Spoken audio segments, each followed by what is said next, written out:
The school bully knocked over concentrated sulfuric acid in the lab during a fight with my childhood friend. I got half my face disfigured saving him. He promised to love me forever, then turned around and told the transfer student, "Her disfigured face looks like a toad, makes me sick to my stomach." I died a miserable death in the end, while he took my family fortune and became the transfer student's partner alongside the school bully, achieving their twisted threesome fantasy. When I opened my eyes again, I was back on the day of his fight. I watched as sulfuric acid splashed across his face, his body writhing in agony on the ground. This time, it was his turn for a mental breakdown. 1. Today marks 5 years since Su Yan and I got married. After our argument, I stormed out only to run into muggers. The man before me snorted and drew his knife. Strings of crimson blood droplets fell as I slumped against the wall, burning with resentment. I glared wide-eyed at the men before me. "What the fuck you looking at, with a face that ugly? No wonder someone wants you dead." "Enough, let's go. Young Master Su is waiting for the results." "Young Master Su, Su Yan, did he send someone to kill me? Do we still need photos?" "Stop, this face is terrifying enough." The others left, leaving me alone in the crumbling alley. I closed my eyes in bitter resignation, only to become a ghost after death. Watching Su Yan become Jiangyu's lover, sharing her with her husband, Jiangyu gave birth to triplets, with the children calling both men daddy and papa. The sight of their blissful domestic harmony drove my resentment to its peak before darkness swallowed my vision. Su Yan and Qiyi are brawling in the chemistry lab. My eyes flew open, only to find Jiangyu standing before me. She still looked youthful in her school uniform, pure as a jasmine blossom. Yet a fleeting glint of jealousy flashed through her eyes. Did I just reincarnate in my past life? I heeded her words and rushed over, just in time to push Su Yan away when they knocked over the concentrated sulfuric acid. Even the school bully Qiyi scrambled back in panic, leaving me as the sole victim of disfigurement. As I endured the agony of sulfuric acid eating through my flesh, the ambulance carried me away while those two groveled apologetically around the transfer student. I later learned they'd brawled because both wanted to be Jiangyu's escort at the school festival. On the day of the festival, while I underwent skin graft surgery in hiding, Jiangyu made a dazzling entrance arm in arm with both of them at the ball. With my tragic example as a warning, the two realized their feud would only end in mutual destruction. Under Jiangyu's mediation, they reached a peaceful agreement, and the three lived happily together. After my death, my parents died in a car accident while rushing to see me. The Su family fortune fell entirely into Su Yan's hands, who used it to fund a lavish three-way wedding ceremony. This time, I won't let any of them escape. Just like in my past life, I scrambled to my feet and rushed toward the laboratory under Jiangyu's knowing gaze. 2. Just like in my past life, when I pushed through the crowd and arrived, Su Yan was grappling with Qiyi against the reagent cabinet. The sulfuric acid bottle on the top shelf tilted and toppled over. Amid the panicked screams around us, I lunged forward, but this time, my target was Qiyi. "Stop fighting," shouting those words while charging at Su Yan, I accidentally slipped and bumped into Qiyi's back, cutting off his escape route in one swift move. Just before the impact, he looked up and saw the tilting liquid, letting out an instinctive scream of terror. The spilled liquid splashed not only on Su Yan's face but also into Qiyi's mouth before he could close it. "Happy now? If you love it this much, you'd better be ready to face the consequences." A disfigured one, a mute, and a white lotus. What a perfect match. Everyone around saw that I only slipped while trying to break up the fight. I collided with Qiyi and fell backward, my elbow hitting the cold lab floor. The pain made me want to grimace, yet I couldn't tear my eyes away from those two. Ah! Su Yan collapsed to his knees instantly, writhing in agony as he curled into himself. His hands hovered helplessly near the source of pain, too terrified to touch, screaming in horror. Just like in my past life, back then, Qiyi had even casually pulled out his phone to record the scene. This time, he knelt on the ground with bloodshot eyes, clutching his throat as his lips trembled, barely managing to choke out half a sentence. A few drops of sulfuric acid dripped onto his chin, eating through the skin and raising blisters. My throat, watching their agony filled me with unprecedented exhilaration. "Love each other. Isn't that what you wanted? May the three of you cherish this love for eternity." Jiangyu arrived just in time to witness the scene. The two most promising students had met with disaster. The female lead turned pale with shock, standing frozen at the sidelines. My classmates helped me up from behind as I clutched my bruised elbow. Struggling to maintain order, "Class rep, go get the teacher, Quick, everyone step back, don't touch them, go get water, now." Under my direction, the crowd calmed down and began moving with orderly precision. Aquino struggled to stand, attempting to approach Jianyue when she recoiled instinctively at the acid-scarred ruin of his face, then suddenly seized my injured arm. The pain made me gasp. "Saran, why didn't you save him? Even if Xuyan doesn't like you, he's still your childhood friend.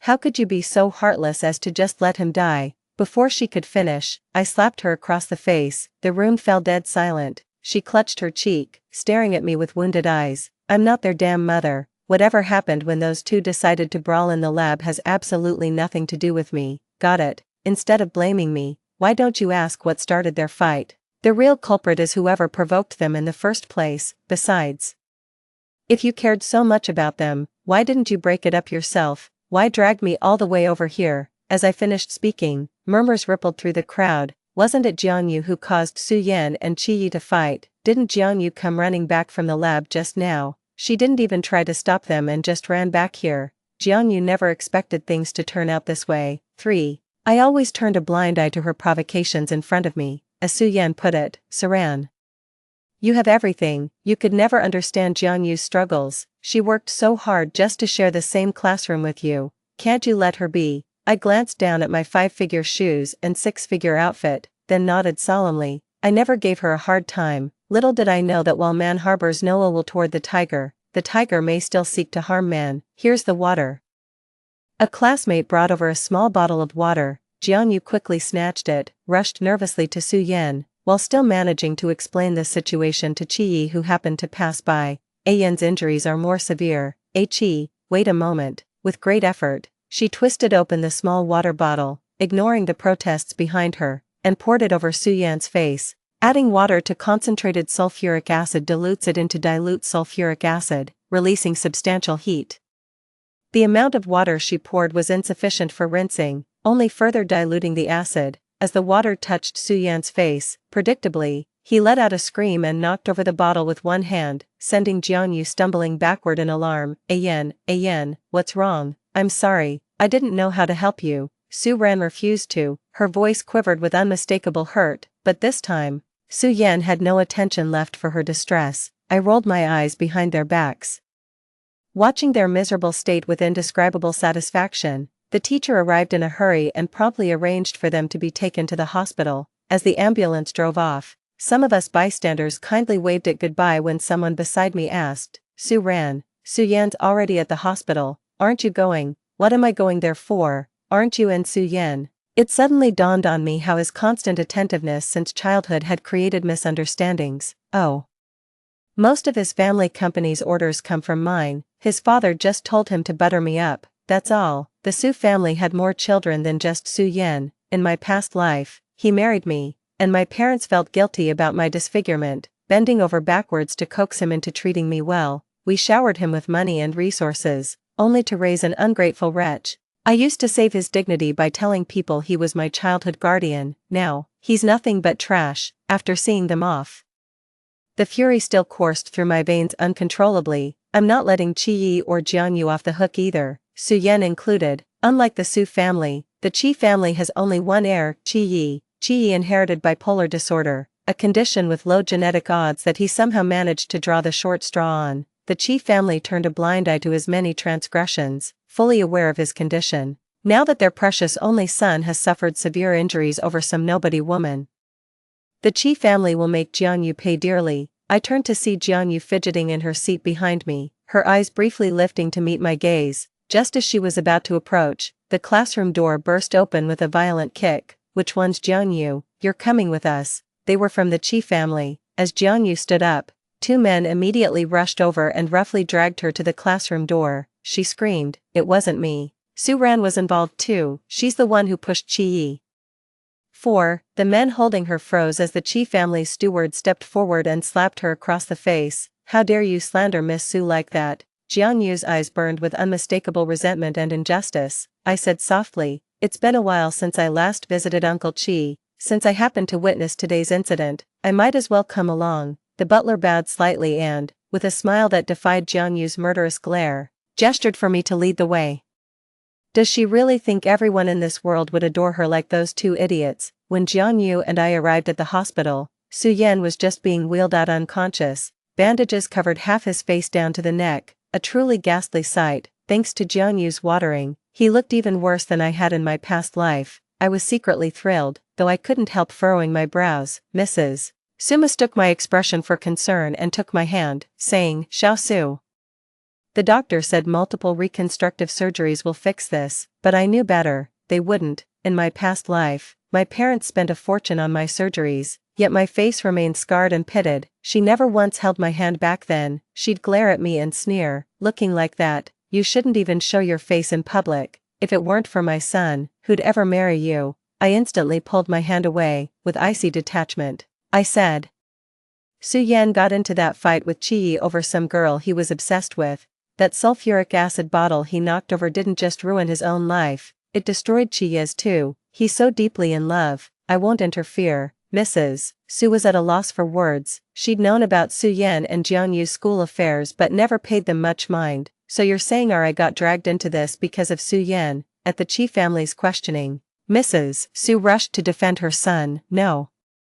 This was just an accident. That girl stirred up trouble and sowed discord between us." As she spoke, she turned and slapped Jianyu behind her, knocking her to the ground. "How dare you seduce someone at such a young age? Know your place." The Qi and Su families needed a scapegoat, and with Jianyu's two protectors unable to come to her rescue, she was in for a world of hurt. I followed procedure to give my statement to the police. The lab surveillance clearly shows those two were fighting over Jianyu, and I rushed in panically just to break it up. It was pure accident that I slipped and bumped into Qi during the chaos. The sulfuric acid bottle got knocked over by Su Yan himself. That's their liability, nothing to do with me. Even if there were some involvement, given our business ties, neither family would dare press charges against me. No idea how they're settling it between themselves. But the Su family's recent downward spiral is rather satisfying to witness. Jianyu had been taken away by the Su family and hadn't attended classes for a week. A few days later, after repeated invitations from Mr. Su, I finally paid a visit to the Su residence. Su Yan went mad after waking up and seeing his reflection in the mirror. Now he's completely dependent on sedatives, with no energy left to care about Jianyu. 5. When I arrived, the moment I stepped through the door, I heard noises coming from the second floor. This wasn't supposed to happen. "Mom, where's Su Ran? She should be the disfigured one. I need to see her. I demand to see her. Did he get reborn too?" Pausing at the staircase, I remembered the argument between Su Yan and him before Jianyu and Qi registered their marriage in my past life after I died. "Why do you get to register with Yaya? What about me? We promised to share everything equally." Qi couldn't even be bothered to glance his way. After my death, the Su family collapsed, leaving the Qi family as the undisputed powerhouse. "You're a married man, or do you want twice divorced as your permanent label?" "But, if I hadn't married, if you hadn't married Saran and had her killed, the Qi family wouldn't dominate now." Qi tugged at his tie impatiently. "So what? I'm no saint, but neither are you. Without Saran, you'd have been disfigured and out of the game long ago. What gives you the right to challenge me now?" Su Yan lowered his head in silence for a long moment before speaking. "Tigerbot document anti-piracy. Choose Little Tiger for bookfinding bots. Reliable heavy checkmark. No pitfalls." Numb with pain where I stood, I still heard him whisper after Chia left, "I know. I don't regret it." My heart was shattered with pain. I could have skinned him alive back then, yet now, I lightly step up the stairs. With his rebirth too, many things actually became easier to handle. "Su Yan, rest assured, I won't let you be eliminated." Between Jianyu and Qi, how could I bear to leave you out of this? "You must go. I'll definitely help you. I'll make you taste all the suffering from my past life, and even help you kill them with your own hands." When I entered, Su Yan's entire head was wrapped up after reconstructive surgery, leaving only his eyes exposed. Su Ran, why won't you save me, you bitch?" His eyes were bloodshot when old Su's slap cut off his words mid-sentence. Fresh blood seeped through the gauze. Su Yan stared at his father in disbelief, clearly still struggling to process his current predicament. "Dad, you hit me. What's gotten into you? Do you even know who you're talking to, Mr.? Su invited me here precisely to see if I'd help the Su family out of old friendship." "Xiao Ran, don't be angry. Ayen's been emotional ever since his face got disfigured. He didn't mean it. He began to grasp the situation and offered an apology through gritted teeth. I nodded in agreement. Ran, I'm sorry, I didn't mean to. Only after everyone left did he finally look up and ask me, Sue Ran, why didn't you save me back then? He asked as if it were the most natural thing in the world. Making me seem like some unforgivable villain. Suppressing the surging hatred, I spoke with feigned concern as usual, even squeezing out a tear at the corner of my eye. How could I not save you? I was already rushing over. But then I bumped into Shino and couldn't reach you in time, I said with deliberate regret. You say you were already coming for me. His eyes darkened instantly. During those years as Jiang-Yu's subordinate, Chi-Ye's worsening bipolar disorder had taken its toll on him. I nodded. The constant verbal abuse. Why wasn't it you who got disfigured and kicked out? How dare a dimwit like you challenge me? For secure document protection, choose Xiao who bought reliable, stable, and scam-free. Floating beside him, I saw the truth. His compliance was merely skin deep. How disgusting when a man bites a dog. Now 2 dogs fighting, that's entertainment. Heard that Akino barged in the other day and kidnapped Jianyue who was visiting, TSK. Even pushed the poor auntie down while shouting something about. I trailed off deliberately, baiting his anger. Last lifetime, Akino got Monday, Wednesday, Friday while he didn't even get Tuesday, Thursday, Saturday. That pathetic second fiddle existence of his was downright satisfying. What did he say? For secure document protection against piracy, choose Xiao who bought reliable, trustworthy, and guaranteed to steer you clear of pitfalls. No output as the provided text is empty or contains only a non-printing character. I lowered my head and whispered, Akino said your disfigurement makes you worthless now, that you can't compete with him anymore. But don't overthink it, modern medicine can fix anything, you'll recover. Will I, though? Of course not. He remembers exactly how hideous my face was in my past life. He turned his back on me, cursing bitterly. Chino, I'm already back, there's no way he wouldn't be. He's doing this on purpose. I watched his meltdown from behind. He spun around and grabbed me, pleading desperately. Ran, you still love me, right? You'll help me, won't you? Please contact Dr. Song Yu abroad for me. Please, Song Yu. That two-faced expert my father paid a fortune for in my past life. The very same snake the Su family bought off. I've already arranged it. They're on their way. Relax. Every wrong you did to me in our past life, I'll return in kind, during the anniversary gala. I stood bored in my evening gown scanning the hall, until the auditorium doors suddenly burst open. Jiang Yu appeared in a white cocktail dress, a gemstone necklace around her neck, gracefully holding Chi-Ye's arm. 6. Even her heavy makeup couldn't conceal her pallor. The torture she endured at the Su residence must have been severe. Everyone knew how Chi-Ye stormed into the Su household after regaining consciousness to reclaim her. Ah, love, how profoundly moving it can be. I sighed wistfully when suddenly a voice chimed in behind me. From another perspective, it's utterly foolish, don't you think? I turned to see Lu Yuanzhou. The frail young master of the Lu family possessed surprisingly gentle features. He tilted his head slightly with a light cough before stepping forward. Miss Su, care to collaborate? After all, dying a miserable death in my past life wasn't exactly pleasant. I shot him a piercing glance, to which he responded with a faint, apologetic smile. What I meant was, my own miserable death in the previous life wasn't exactly a walk in the park either. As the music began, he extended his hand toward me. Care to dance, Miss Su? I placed my hand in his. Dr. Song hadn't arrived yet, but Su Yan couldn't wait. My hints had convinced him that Chia's return would inevitably force him out. He returned to school with his face wrapped in bandages, leaving Jiang Yu momentarily stunned when she saw him. 7. Yeah, did you miss me? Why didn't you come visit me? Jiang Yu stood frozen in place, without me around to mediate between those three this lifetime. She's really struggling to balance both relationships. She clearly looked troubled when Chia emerged behind her and pulled her into an embrace. Get lost. Take a good look at yourself in the mirror. Su Yan, you really think you can compete with me looking like that? His voice was still hoarse, coming out in broken fragments. And the strain of speaking only worsened his irritation. After speaking, Chia casually pushed the person aside and pulled Jiangyue toward the classroom. Standing behind Xuyan, I clearly saw Jiangyue glance back, her delicate face etched with helplessness, as if she were utterly reluctant. Ran, Dr. Song is on his way, right? Of course. He turned back, his bandaged eyes shadowed with gloom. Ran, help me bring Dr. Song here. In return, I'll help you outbid the Chi family for the South District project. deal, my eyes flickered. In my past life, the Chi family had secured this project. After completing the commercial street, they reaped enormous profits and permanently overshadowed the Su family. I don't know how the Chi family secured it, but Su Yan knew. They'd been sharing resources since that point. The Su family lacks the capability for this project. He's trying to use me as leverage to suppress the Kais. A slow smile spread across my face as I pulled out my phone and dialed my father right in front of him. Dad, is Dr. Son on his way? Could you hurry him along? The call ended as I flashed him a radiant smile. Don't worry, Yen, I've got your back, straight to your doom. With that face of his, Su Yan finally experienced the same scornful looks I endured in my past life. People may not say it out loud, but their judging eyes speak volumes. Jiang Yu especially took advantage of my hospitalization to spread rumors at school, claiming Su Yan had rejected me multiple times, and that I'd deliberately let myself get hurt to guilt-trip him. After returning, I endured not just contemptuous stares but covert verbal bullying lurking in the shadows. Su Yan clearly loves Jiang Yu. After scheming to make yourself this pathetic, do you really think he'd ever love you? Pathetic love addict, can't live without a man for a second.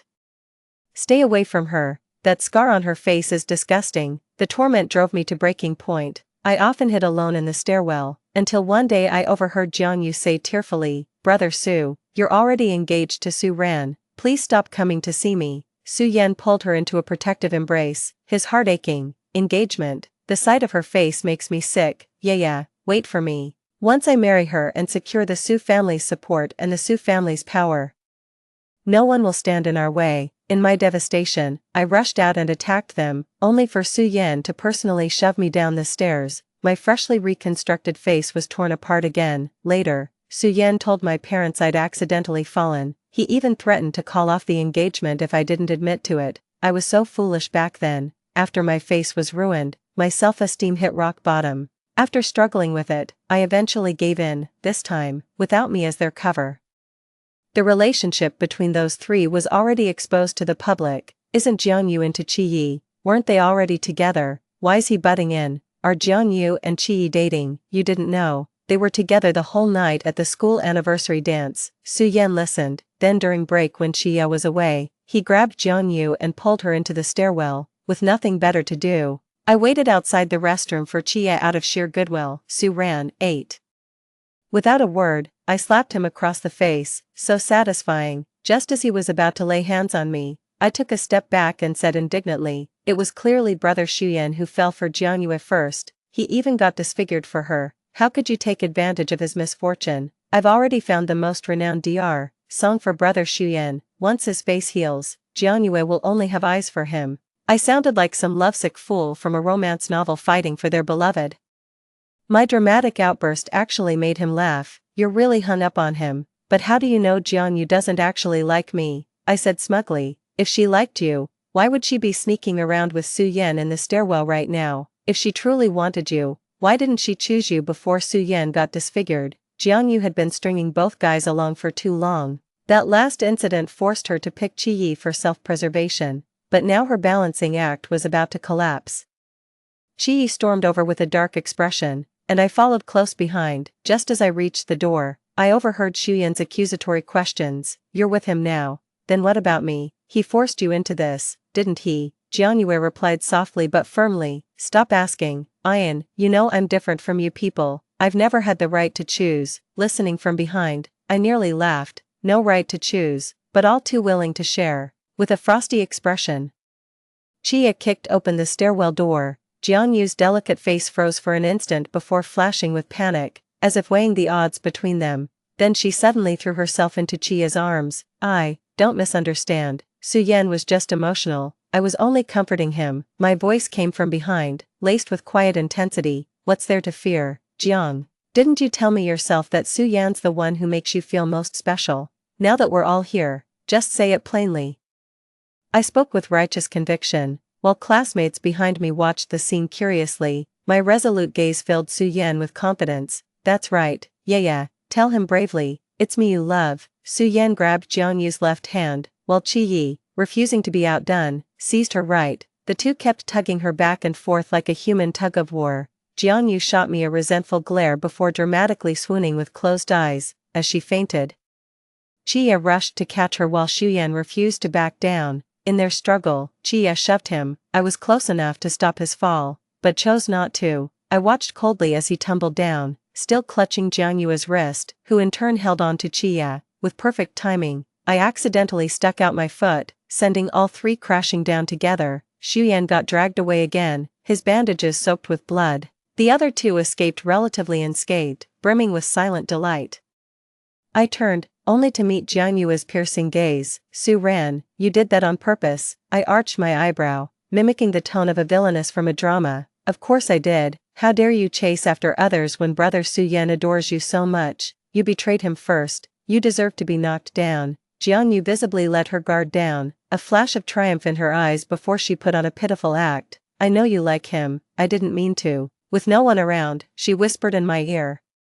What can you possibly do, Saran? He only likes me, both of them only want me. How pathetic, nobody loves you. I stared at her calmly, completely unfazed, then grabbed her hair and slammed her to the ground, punching her. Love this, love that. Are you brain damaged? Can't survive without a man's affection. Newsflash, not everyone's as pathetic as you. Disgusting. Su Yan's rehabilitation this time will take months. They even arranged secret treatment for him. He still hasn't returned.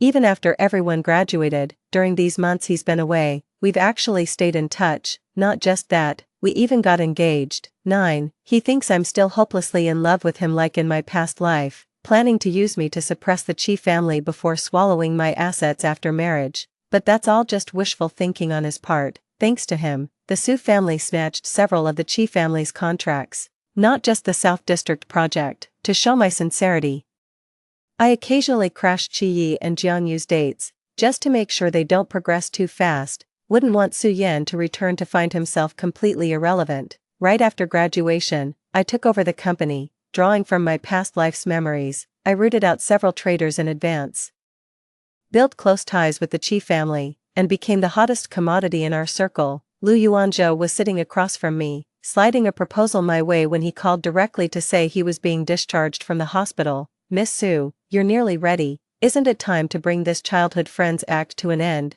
I studied the strategy document he'd handed me, the final blow against the Su family. Just wait a bit longer. How could we end this without a gift? We exchanged knowing smiles. The next day, the proposal materialized on Akino's desk. Miss Su, what's the meaning of this? Sitting across, I glanced at Jianyu standing behind Chia, quite different from how she was treated in my past life. Last time around, Chia was too busy competing with Su Yan for her affections, treating her like fragile porcelain. Would he ever have let her work as an assistant? Love only shows its true depth when there's comparison. Partnership, isn't it obvious? Ikuno leaned back and put on his glasses with an air of affected sophistication. Cooperation. After your Su family snatched so many projects from me, now you want to collaborate. In business, what's this talk of snatching? The victor is always decided by capability, wouldn't you agree, President Ikuno? His gaze turned sharp, but seeing my unwavering composure, he casually flipped open the proposal. The matters we're about to discuss require privacy, Secretary Jiang. Wouldn't you agree it's best for outsiders to leave? Jiangyu glared at me resentfully. Ever since I punched her that one time, she'd been taking detours to avoid me. I'm I's girlfriend, Miss Su. There's no need for you to concern yourself. She wore a smug expression, her eyes practically shouting, see, I'm doing just fine. Chia dotes on me. But it was Akino who spoke up. Why don't you step outside for a moment? I gave her a faint smile. Jianyue shot me an awkward glance before tugging at Akino's sleeve. Akino, Ikuno snapped impatiently, get out. The Chi family had been severely weakened by my precise strikes with Su Yan's help, desperately needing to recover, with Akuno's hot temper and the company to manage. Who had time to coddle her? Look at this, the woman he'd loved enough to share in his past life became worthless without competition. After Jiangyu left, Chia took off his glasses and fixed me with a piercing glare. Going after the Su family, do you really have the heart? Su Ran, everyone knows you're in love with him. Did you really think I'd fall into this trap so easily? I casually tossed him a few photos from my bag. They showed Su Yan mid-recovery, his face not only pockmarked but also covered in grotesque tumors and scars, barely recognizable as human. This is all thanks to Chia's doing, paying top dollar to bribe Dr. Song. Now only Su Yan himself is receiving this secret treatment. Deluded into thinking he's recovering, while everyone else has long given up on him. The Su family had already brought their illegitimate child back home. That marriage contract only specified the Su and Su families, never mentioned which Su heir it referred to. When it comes to cruelty, I'm no match for President Chi, though I must admit, I'm not as devoted as you assumed. Frankly, staring at this face might ruin my appetite. Chi chuckled lightly, his gaze laced with amusement. Back in the lab that day, you bumped into me on purpose, didn't you? Everyone thinks you love him, but Su ran, I believe you don't love anyone, not even Lu Xingzhou hovering around you. He was right, if I had to live my life over, I wouldn't love anyone. It was precisely this absence of love that made our collaboration possible. 10. When I left the office, Jiang Yu was already waiting at the door. Only when she saw me emerge did she finally relax. Su ran. Don't waste your efforts, neither Qi nor Su Yan will ever love you. Having relied on Qi for so long, her words now lacked the conviction they once carried. Then tell me, how much do you think he truly loves you? I shot back a reply before turning away. Had she known the answer all along, she wouldn't have stood there with downcast eyes for so long. 2 weeks later, Su Yan was discharged from the hospital and reportedly went straight to find Jiang Yu without a moment's delay.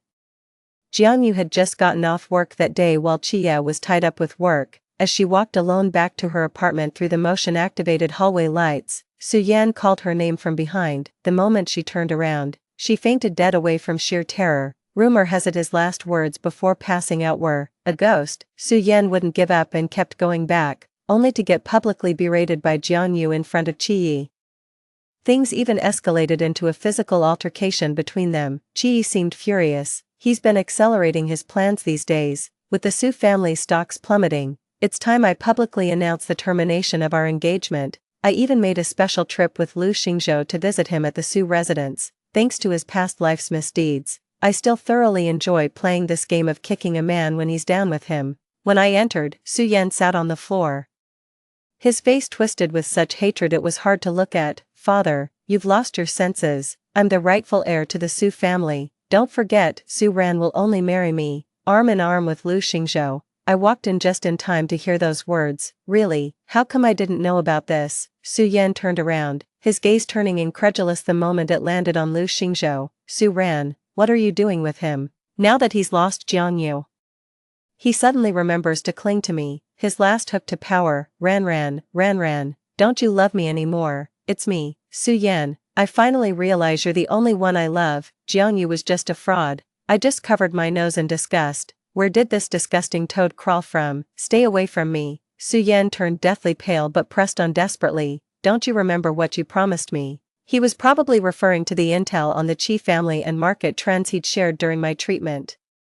What exactly did I promise you? I don't recall any such thing. Just like in our past life when I confronted him after marriage, why he'd gone back on his word after proposing. He'd said it with that condescending tone. We're adults here. Verbal promises mean nothing. Contracts are mandatory for any collaboration. Didn't you know that? I tilted my head, staring at the person on the ground as I said in confusion. I don't recall promising you anything. Between adults, formal contracts are standard practice. Are you seriously unaware of that? His eyes burned crimson with rage when suddenly, as if struck by realization, he lunged at me with a furious shout. Something's off. I knew it. You've been reborn too, haven't you? This was deliberate. Su Ran, how could you be this vicious? Before he could finish his tirade, Su had him dragged away.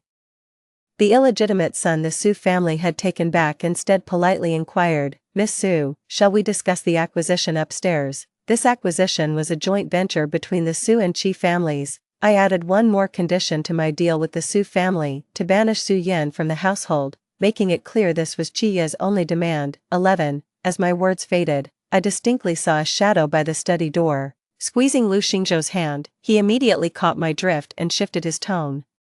Given young Master Su's current state, second young Master Su shouldn't forget to personally express gratitude to the Qi family. After all, bribing Dr. Song cost a fortune, and Mr. Qi also played no small part in bringing second young Master Su back. Su Mo nodded, speaking in an ingratiating tone. Of course, I shall never forget Mr. Qi's assistance in this lifetime, but besides Mr. Qi, I cut him off mid-sentence. The tea's gone cold, let's have a fresh pot brought in. My apologies, I'll summon someone immediately. When Su Mo opened the door, the hallway stood empty. Su Yan would never know the second half of that sentence was meant to be, and I'm grateful to myself too. After all, I was the one who personally recommended him to Qi Yi. Without his inside help, taking down the Su family wouldn't have been this effortless. After being driven out, Su Yan reportedly got roughed up by Qi Ye's men a few times before vanishing without a trace for years. The next time I heard about him was on TV, when I was accompanying Lu Xingzhou to meet his parents. Qi Yi brought Jiangyu to the press conference, where the assailant slipped through the chaos, doused them in gasoline, and lit a lighter live on air. He screamed, "Liars, you're all liars. Last lifetime I was your stepping stone, this lifetime you pushed me out. Dream on if you think you'll find happiness." The spark ignited the gasoline in an instant, engulfing the formally dressed pair in flames, leaving them in utter disarray. "This has nothing to do with me. I didn't lift a finger. Just had someone let him in, that's all." Watching Jiangyu get disfigured and Qi land in the ICU, I seized the chance with the Lu family's backing to snap up most of the Qi shares. Damn Qi's tough luck, still clinging to life by a thread. Had no choice but to arrange for Su Yan to get beaten half to death in prison. Young Master Su. The Qi family fell into chaos, and I seized the opportunity to make a killing. I'd planned to deal with Jiangyu while I was at it, but after the Qi family incident, she was simply cast out. That fire left her disfigured, and what little money she had left wasn't enough for treatment. Now she's packing parcels at a delivery station. A fitting end if you ask me. I'll let her be. I never planned to get married in this lifetime. But between parental pressure and Lu Xingzhou's tireless devotion, working for me without pay, I reconsidered and ended up registering our marriage. Before signing the papers, I warned him, "I might never love you in this lifetime. Can you live with that?" To my surprise, he agreed. "We've both cheated death once, no need for pretenses, just companionship will do." He's really odd. Many years later, I overheard my daughter ask, "Dad, how would you describe love?" He picked her up with a smile and said, "Love can't be captured in a single word. It's about acceptance, companionship, and weathering life's storms together. It's an action." My daughter suddenly understood. "I get it now. It's just like you and Mom." Yes, just like Mom and Dad do. The end. Story 2. My stepbrother committed suicide, and he died in the year when our relationship was at its worst. Yet he still left his billions of dollars in inheritance to me. It wasn't until I opened that charred diary that I caught a glimpse of his crazy yet restrained love over the years. When I opened my eyes again, I was reborn on the day when my male god instigated me to run away from home. "Your brother actually likes you, he's a pervert." Ignoring the male god's stunned expression, I walked straight towards my stepbrother who was standing tensely in the corner. "Brother, I'm not leaving." And he just gave a bitter smile for a moment, changing his usual gloomy and fierce demeanor. "Baby, if you're going to deceive me this time, can you make it last a little longer?" When I learned the news of Shen Huaishu's suicide, I was having an injury examination in the hospital. After getting married, Qingli suddenly changed from being gentle and elegant to being irritable and volatile, and I was trapped in the cycle of domestic violence day after day, on the verge of collapse. Qingli grabbed my hair and slammed my head against the corner of the table, his smile manic. "Over the years, if it weren't for his repeated obstruction, I would have already achieved my goal. Come on, Shen Huaishu is dead, shouldn't you be happy? Smile, smile for me." I fell to the ground and froze. Yes, I had completely gotten rid of the pervert Shen Huaishu. I should be happy, but I couldn't force a smile. My emotions were torn in two, pulling at me painfully. The shrill exclamation of the nurse and the blinding blood on the floor seemed to fade away from my senses. There was only one thought in my mind: Shen Huaishu really seemed to be dead. Somehow finding the courage, I resisted Qingli's beatings for the first time and stumbled towards the old mansion. The former home had been completely burned down by the fire. I pushed aside the police cordon and rushed straight to Shen Huaishu's bedroom on the second floor. Qingli's abnormal attitude just now and Shen Huaishu's sudden self-immolation without any warning made me feel that there must be something fishy going on. I crawled on the ground with my hands and feet, searching frantically. Finally, I found Shen Huaishu's diary that he always carried with him. The pages were almost burned, giving off a pungent smell of gasoline. I opened it with trembling hands, my fingertips shaking. Every word in it was about me. It turned out that Qingli had approached me with a purpose from the very beginning. He deliberately sowed discord between me and Shen Huaishu and kept brainwashing me. In the end, I became his tool to control the Shen family. At first, Qingli approached Shen Huaishu in the name of his brother-in-law and brazenly asked for a large sum of money. Give me another million yuan, and I will definitely make Lily live a good life. So Shen Huaishu, a person who was usually ruthless, kept making concessions for my sake. After tasting the benefits, Qingli became even more insatiable. When Shen Huaishu finally stopped giving him money, he sent over the intimate videos of us that we had made before. He threatened Shen Huaishu, "If you don't give me the money, I'll expose these explicit videos." The ominous premonition grew stronger. I trembled as I flipped to the last page. Shen Huaishu invited Qingli to meet at the old mansion, intending to buy the videos in his hands. He had made a thorough plan.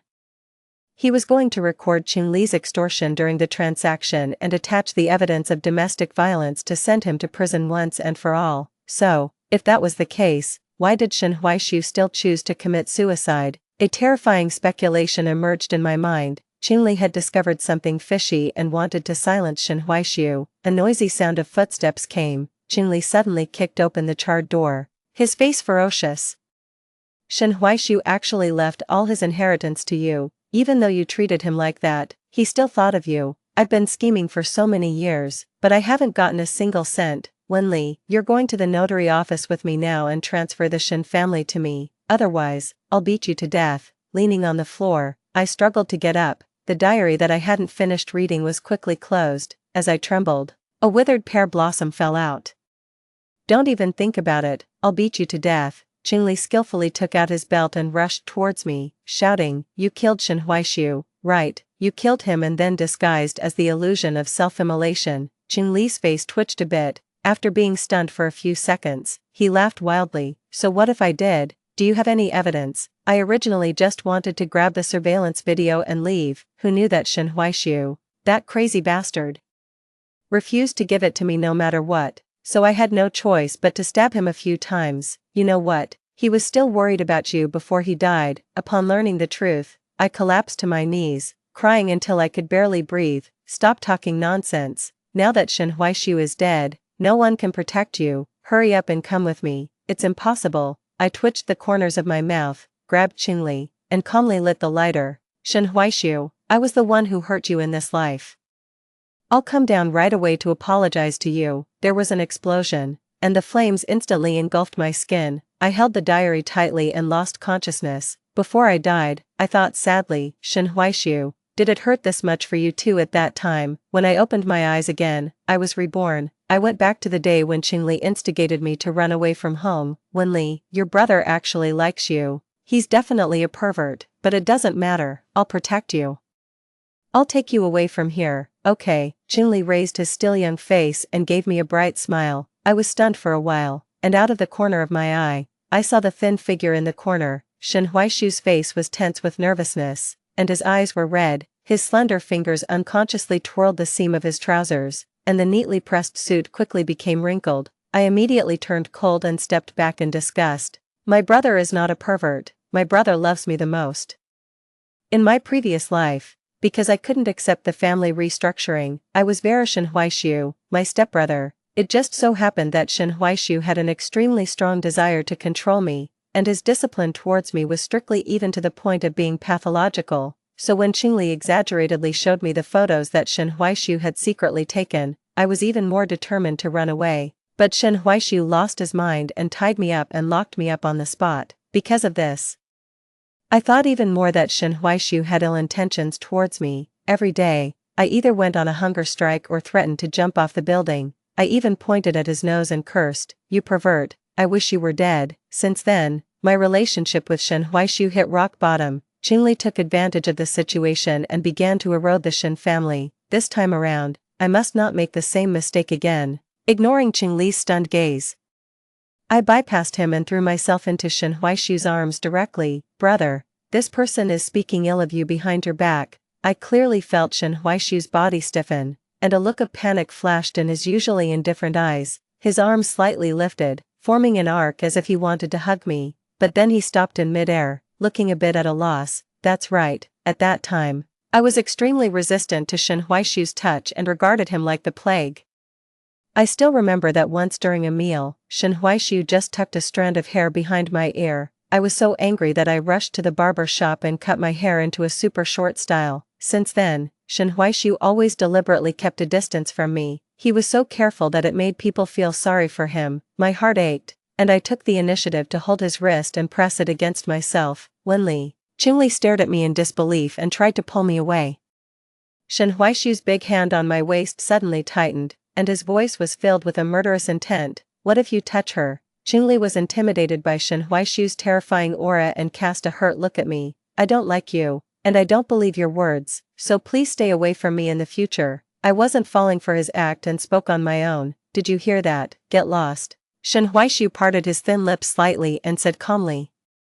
Qingli seemed to be irritated and roared defiantly. Shen Huaishu, even if Wenli doesn't leave with me, she still won't like you. Shen Huaishu paused in his steps, and the look in his eyes was dark and unclear. My sudden change of attitude without any warning was indeed suspicious. My heart immediately rose to my throat, and I quickly explained, it's not like that, but Shen Huaishu just let out a casual chuckle. The sound was very soft, as if he was trying to convince himself, if she says so, I'll believe it. Qingli stared at me deeply for a while and then turned away. I was afraid that Shen Huaishu would misunderstand something, so I said earnestly, brother, I'm not leaving, baby. Did you see me standing there eavesdropping just now? Shen Huaishu looked desolate, and his voice was a bit unsteady. Did he think that my saying I wouldn't leave was just a delaying tactic? Yes, but enough. As if afraid that I would shatter his longed-for dream.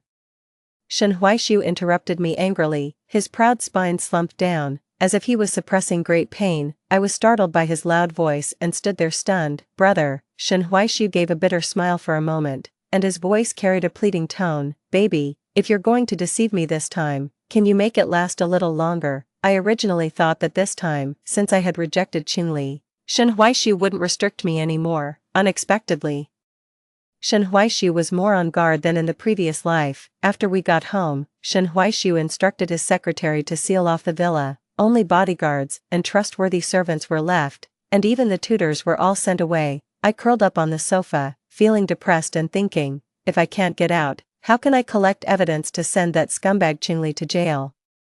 The end of my sophomore year was also the last deadline for me to submit my application for a major transfer. Shen Huaishu helped me ask for leave from the school, and I couldn't take many exams. I had also thought that after studying finance, I could help Shen Huaishu manage the company. In my previous life, he didn't have anyone he could confide in around him, and he also had to guard against internal moles plotting against him. He was hospitalized several times due to overwork. Sit up straight.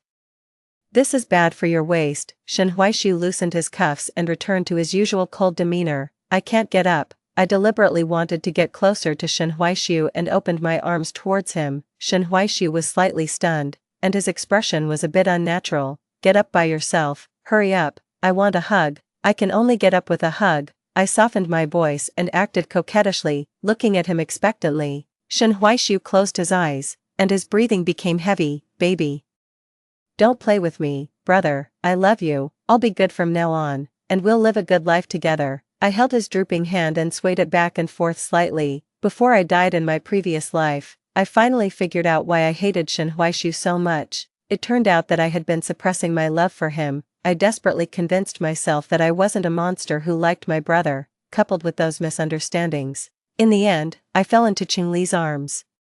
Shen Huaishu seemed to have made a great determination and turned around resolutely. I won't allow you to leave with Qingli. Don't waste your efforts. Sure enough, he still doubted my motives. It seemed that I couldn't explain it clearly in just a few words. It would be better to prove it with my actions. Without having time to put on my slippers, I ran barefoot in front of him and blocked his way. The floor is cold, you. Stepping on his leather shoes.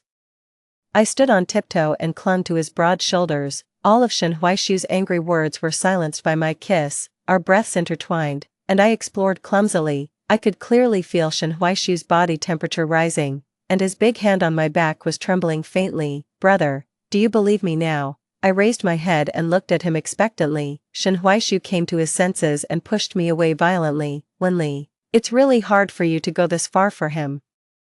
There was pain suppressed in Shen Huaishu's eyes, and his tone was gloomy and fierce. Someone, lock the young lady in her bedroom and don't allow her to step out even a single step. Shen Huaishu was as angry as a lion whose territory had been invaded, letting out a terrifying roar. I completely didn't expect him to react like this and anxiously patted the door panel. brother, believe me, why don't you believe me? Shen Huaishu let out a self-deprecating laugh, his voice broken, baby.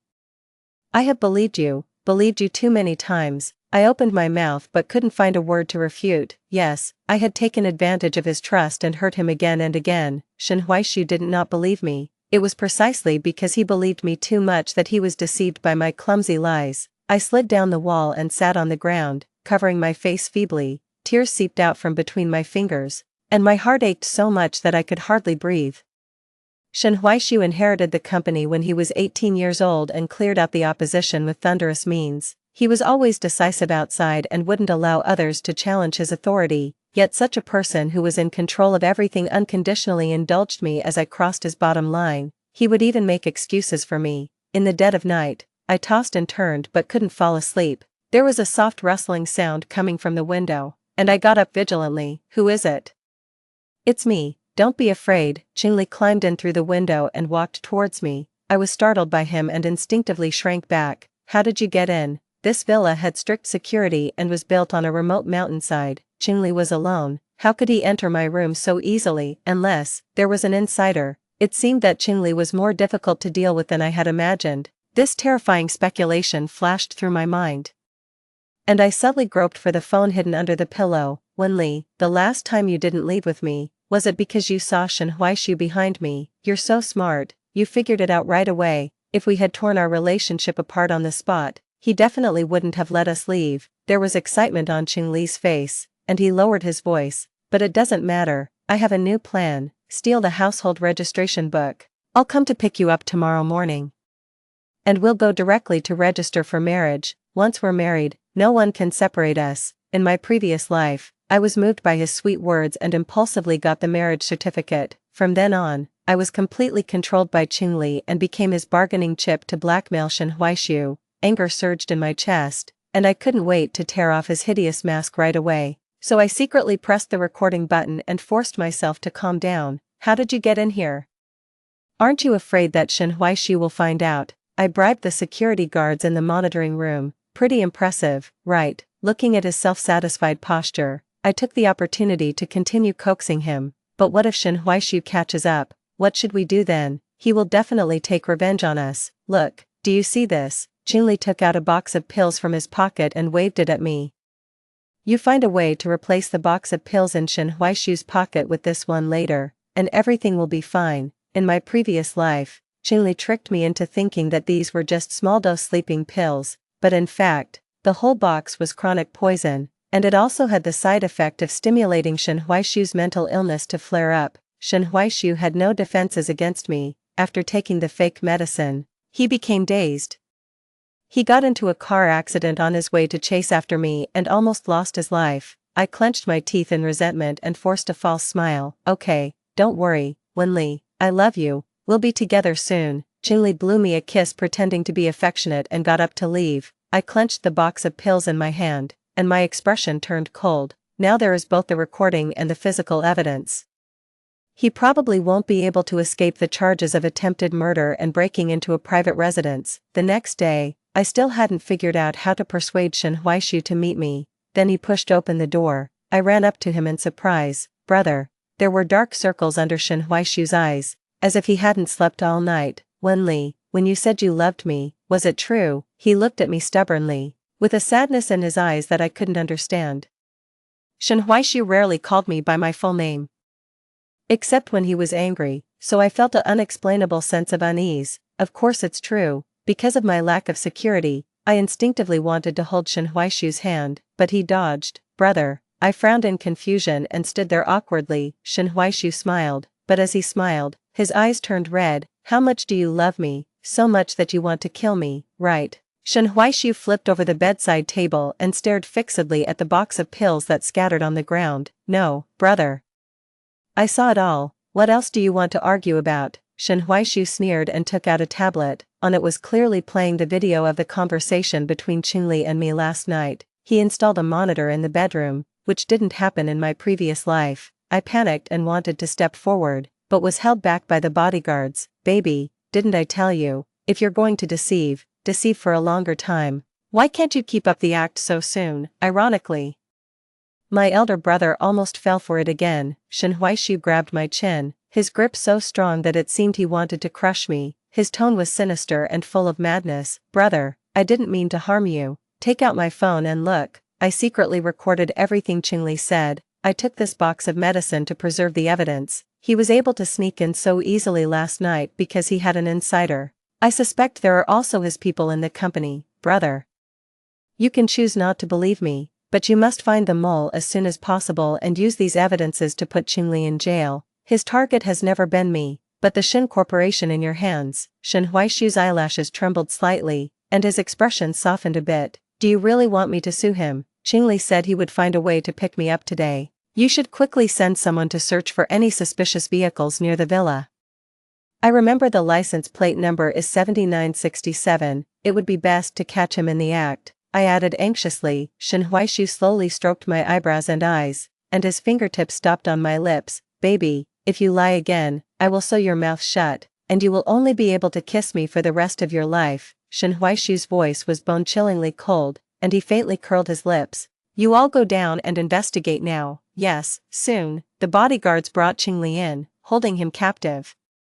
Shen Huaishu lazily reclined on the sofa and slightly raised his eyebrows. Baby, what do you think I should do to punish your old lover? He emphasized the last 3 words very heavily, as if venting his anger. Qingli struggled desperately and didn't forget to maintain his affectionate persona. Shen Huaishu, do you think you can separate us like this? No, Wenli will only hate you more. Wenli, don't be afraid, don't worry about me, as long as I can be with you, I'm not afraid of anything.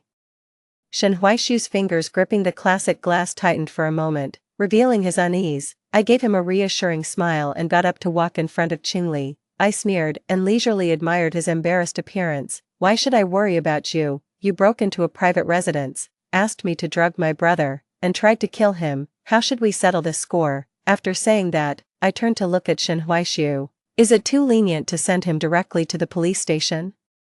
Why don't we have someone drag him down and beat him up first, and say he fell on his own while trying to escape? Brother, remember to hire the best lawyer. Let's strive to make his sentence go from 5 years to 10 years, or from 10 years to 20 years. Qingli was stunned for a few seconds and then screamed in disbelief. Wenli, are you crazy? I felt a bit of schadenfreude and said word by word, I'm not crazy, but you definitely have to be driven crazy by the torture.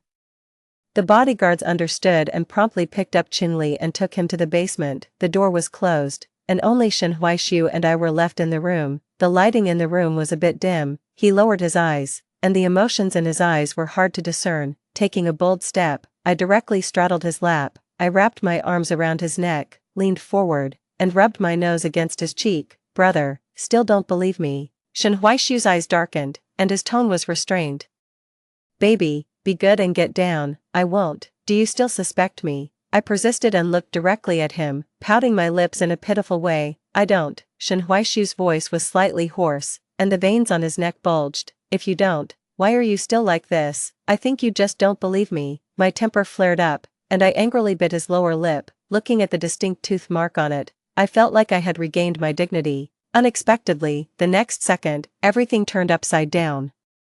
Shen Huaishu skillfully pinned me underneath him. Our eyes met, and an ambiguous atmosphere filled the air. As if realizing what he had done, Shen Huaishu got up panting. I'm your brother, don't make such jokes in the future. Looking at the tips of his red ears, I smiled and grabbed his tie. Shen Huaishu, do you really only see me as your sister? Shen Huaishu's face stiffened, his sexy Adam's apple rolled, and in the end, he couldn't give an answer. So I became even more daring and unbuttoned his shirt. My fingers stroked his abs and went all the way down, hooking onto his metal belt. But Shen Huaishu, I don't want to be your sister anymore. Shen Huaishu's personality is very contradictory. On the one hand, he is extremely paranoid and desires absolute control over people and things. On the other hand, he is extremely self-deprecating, which is also the reason why he didn't dare to express his feelings in my previous life. Especially when facing me, Shen Huaishu often couldn't reconcile his feelings. Therefore, I misunderstood him for most of my life. In this life, I don't want to miss him again, and I don't want to wait any longer. Since he doesn't dare to get close, then I will take the initiative. Baby, you will regret it. You don't know me. Shen Huaishu seemed to have some difficulty saying it, and his expression was gloomy. I will accept everything about you. Whether you're in a suit and tie or hiding behind the wardrobe, Shen Huaishu installed a hidden door in my wardrobe. On many quiet nights, after I fell asleep, he would hug me. I also know that he has a secret room, which is densely filled with my photos, all of which were taken secretly. Well, it's kind of perverted, baby. Desire spread, and Shen Huaishu murmured my name almost obsessively, seeing the crazy longing in his eyes. I tilted my head back and kissed him. Then everything started to get out of control. Shen Huaishu forcefully pressed the back of my head, seizing every bit of air in my mouth. The heat spread like wildfire, and Shen Huaishu brutally ignited my body. I hardly had any rationality left, and I pushed his solid chest with difficulty. Stop. Not here. I was brave enough to tease him just now, but now that it's really the critical moment, I'm a bit hesitant. Shen Huaishu chuckled, and his movements became even more intense. Baby, don't be in a hurry, we'll go one place at a time. Help, is he deliberately misinterpreting my meaning? In the end, I was carried onto the desk by Shen Huaishu. In a daze, I accidentally swept the diary off the desk. It fell to the ground and opened in a messy way. A soft spot of light spilled in through the gap in the curtains and happened to fall on the sentence that I couldn't finish reading in my previous life. It read, "The pear flower is a metaphor, and you are the real thing." And that pear flower was still in full bloom, exuding a fresh pale white color. Feeling Shen Huaishu's strong heartbeat, my tears suddenly fell. Shen Huaishu kissed the corner of my eye and said softly, "Did I hurt you?" "No." "Then why are you crying?" "I'm just too happy, baby." "I can make you even happier." He smiled and coaxed me, deliberately softening his voice, which made him seem even more alluring and affectionate. I've heard this nickname many times, but I still blush. This night seemed both extremely long and extremely short. How should I describe it? It's as if I've lived 2 lifetimes, but only at this moment do I truly want to live. I originally thought that life would go on peacefully like this, but in just half a month, I received the news that Qingli was released from prison. What on earth is going on? The unknown fear is always particularly tormenting, and I slapped the desk in a hurry. Shen Huaishu took my hand and gently rubbed it, carefully examining it. "Does it hurt?" "It's all red." "Ah, it doesn't hurt. Hurry up and talk about the important thing." I gave him an impatient look and said anxiously, "That day, I tentatively told Shen Huaishu about my memories of the previous life. He investigated several department managers according to the clues I gave, but found nothing. This made me even more panicked. Why isn't things developing according to the pattern of my previous life? Shen Huaishu pursed his lips, looking a bit like a wronged little wife who didn't dare to voice her anger. "Aren't I just caring about you, baby? Do you dislike me now? Talk about the important thing." "Oh, then tell me." "It's just that someone found a scapegoat for Qingli to take the blame, and also spent a large amount of bail money to release him, so in the end, he was only classified as a burglary case." "How is that possible? There must be a big shot behind him, otherwise, just by himself, he couldn't have handled these things so thoroughly and wouldn't have been able to come up with so much money." Qingli came from a poor family and had a tough time in the early years. In my previous life, he wanted to use me as a stepping stone to enter the Shin Corporation and rise to the top in one fell swoop. "I've already sent people to investigate." Shen Huaishu handed me a stack of documents. It clearly recorded the income and expenditure records of Qingli's bank account. He just got out of prison yesterday. How could he transfer 500,000 yuan in my previous life? Before Qingli and I got married, Shen Huaishu sent someone to investigate his net worth. It was exactly 500,000 yuan. Neither more nor less. This was all the savings he had accumulated from working after graduation. He had always been greedy for money, so how could he spend all his savings at once? Qingli is very smart. This money has passed through several accounts and even went overseas once. But the more cautious he is, the more it indicates that there is a problem. So I dug deeper and found that the recipient is the person in charge of our headquarters. Has the mole been caught? Yes. I've already sent people to monitor them. I also basically have a grasp of their specific plan. I let out a sigh of relief. I still feel that things aren't that simple. Don't worry, I'll handle it well. Just as I was starting to feel at ease, Shen Huaishu's special assistant knocked on the door with a serious expression. "Come in, President. Company R has just launched a batch of new products. Their new products are exactly the same as our unannounced patents. From the packaging to the formula." "I know, don't panic. You immediately notify the senior management and hold a meeting right away. The shareholders are already in the meeting room." The special assistant looked at me and hesitated to speak. go on. The manager of the RD department said that a Mr. Qingli reported anonymously that Miss Wen leaked the business secrets. The shareholders are very emotional now. I see. I'll go there right away. I nervously grabbed Shen Huaishu's hand.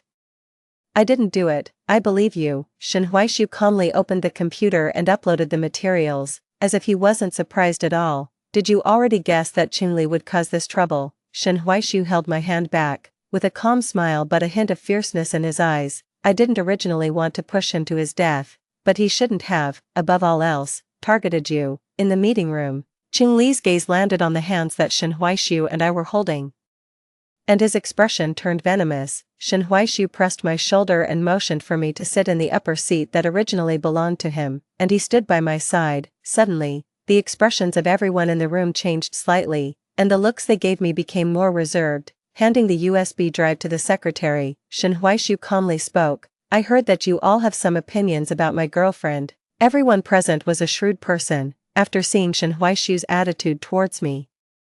They all started to play for time and didn't want to be the one to take the lead. Qingli's face turned darker and darker, and he couldn't hold back and stood up. Mr. Shen, I want to report that Miss Wen leaked the business secrets. Do you have any evidence? Shen Huaishu raised his lips calmly, looking relaxed. Wen Li and I used to be in a relationship, so we were bound to the same email account. These days, I accidentally found that she sent a lot of internal materials to Group R.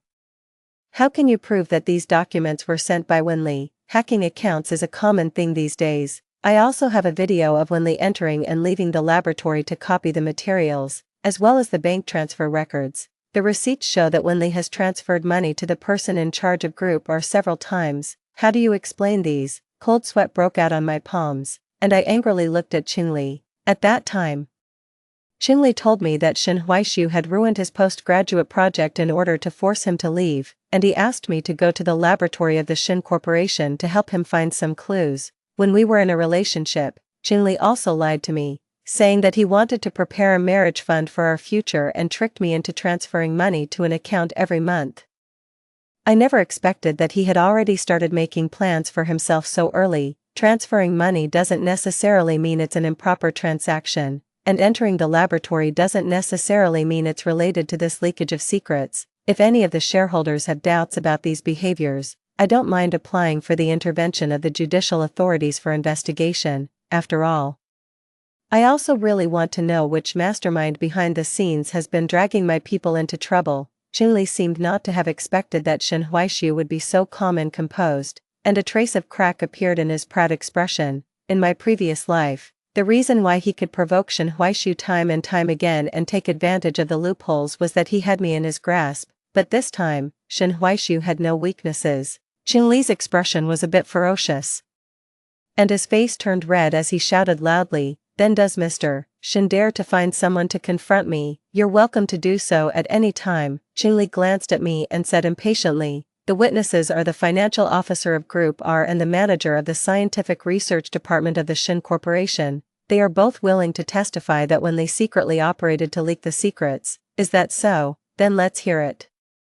Shen Huaishu propped himself up on the conference table with one hand and leaned slightly forward with his upper body. He exuded an intimidating sense of oppression even though he didn't really do anything, as if he was sure of victory. Qingli grinned, and there was even a hint of contempt in his eyes when he looked at Shen Huaishu. I secretly laughed in my heart. It's just like opening champagne in the middle of the game. He's just a complete clown, but on the surface, I still pretended to be weak and vulnerable. Let him be happy for a while longer. This way, the sense of unevenness will be big enough, right? Qingli was full of confidence, and his nostrils kept flaring because of excitement. "Speak up, you guys, hurry up and say it." The female financial officer hesitated for a moment, then directly knelt on the ground and started crying. "Mr. Shen, Qingli forced me to come and slander Miss Wen. I'm a girl with no one to rely on outside, and I really had no choice. Mr. Shen, please save me." The manager of the scientific research department followed suit, with a sorrowful expression on his face. I was temporarily bewitched and accepted Qingli's bribe, so I intended to frame Miss Wen. In fact, all of this was planned by Qingli, and he also stole the patent. I beg Mr. Shen to show mercy considering that I turned myself in. Yes, it was all planned by Qingli. He had long colluded with Group R to deal with our Shin Corporation, the financial officer hastily echoed, in tears. Shen Huaishu was richer than Qingli or Group R, and his methods were even more ruthless. He just invited their families to spend a few days on vacation in the private valley under the Shin Corporation's name, and these two moles were so scared that they defected immediately. The situation was reversed in an instant, and Qingli was so shocked that he could hardly stand steady. "You're crazy, how dare you frame me, bitch, you took my benefits and then turned against me, they're all talking nonsense, don't believe them." Qingli was so angry that he didn't care about his image and started cursing. He even blurted out and admitted to bribing others without thinking. The shareholders present all showed expressions of disgust and made sighing sounds. These voices undoubtedly stimulated Qingli's broken nerves again. He rushed up and tried to hit me. "It's you. Isn't it you who did this?" The security guards rushed forward quickly and controlled him. Looking at his twisted appearance lying on the carpet, Shen Huaishu leisurely turned on the large screen. On it were scrolling the criminal evidence of Qingli and the transaction videos of hiring people to convict others. "Congratulations, you've got 2 new charges. You've known about this for a long time, haven't you? I'm going to kill you all. Kill you all, Wenli, even though you're my wife. You still dared to betray me. The thing I regret the most is not killing you earlier. No, Group R will protect me, we're in the same boat, and I've done so much for them, they can't just ignore me." Qingli roared wildly, and his resentful eyes seemed to pierce through me. "You're thinking too much. Group R can't even save itself now, so how can they have the time to take care of you?" Shen Huaishu smiled sarcastically and looked down on Qingli's ugly appearance.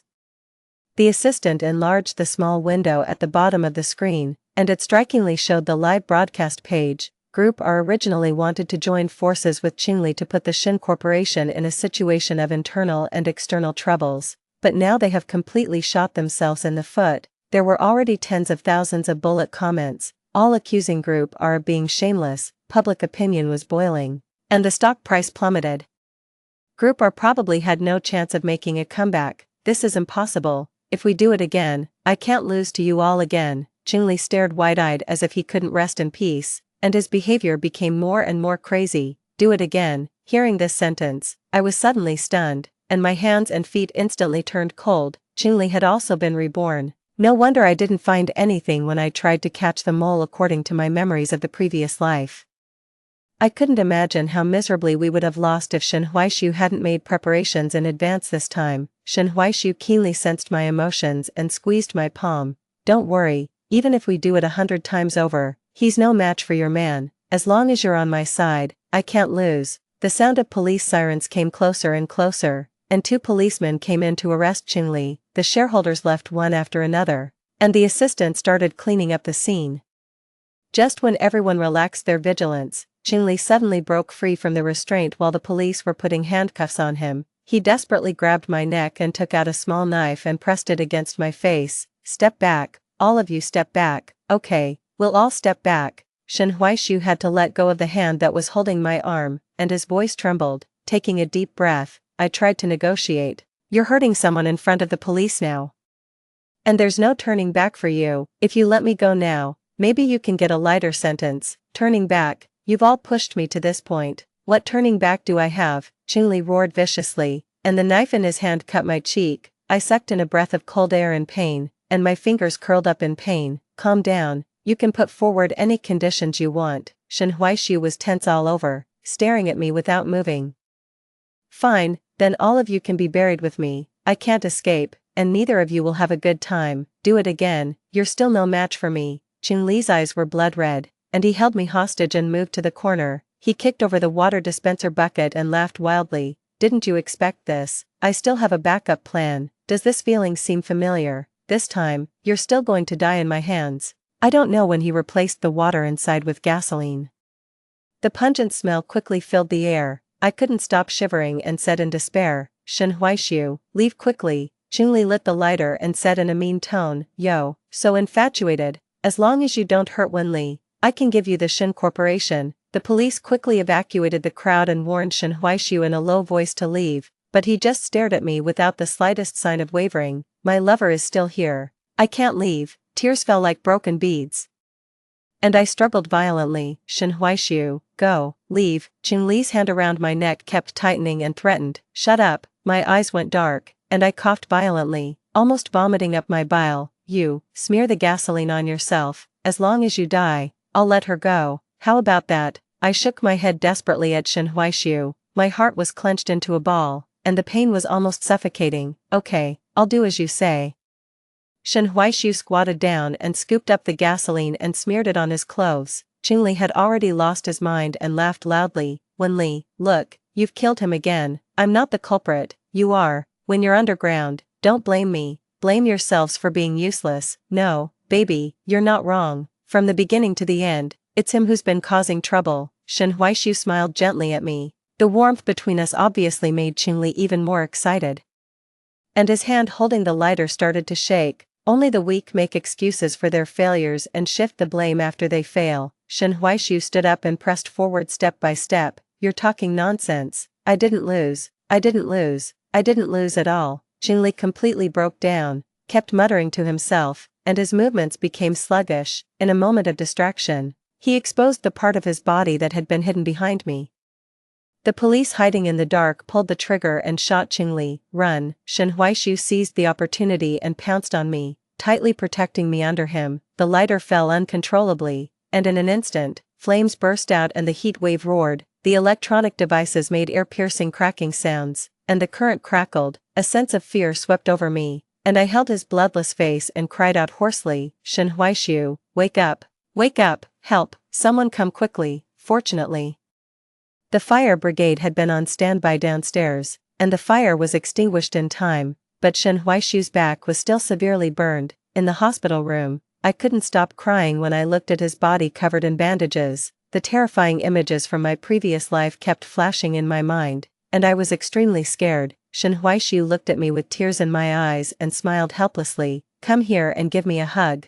I wiped away my tears and carefully nestled into his arms. Yes, I've completely gotten rid of Shen Huaishu, this pervert, but I'm still scared. Let's not think about this, let's talk about something else. After my mind slowly turned for a long time, I still subconsciously thought of Shen Huaishu's choice to sacrifice himself for me in both lifetimes. When he agreed to Qingli's request, he didn't even hesitate. It seems that in Shen Huaishu's world, there's only me, and nothing else is enough to hold him back. Shen Huaishu, is there anything you can't let go of? Yes, but very few. For example, the evening breeze I felt when I saw you on that early summer night, and you who were willing to kiss me when you were 18, my cheeks burned, and I felt a bit awkward unconsciously. Really, I can't stand it when this pervert suddenly acts pure. Then aren't you afraid of death? If I die, will my tombstone have your name on it? Shen Huaishu held me tightly and laughed in a low voice. Yes.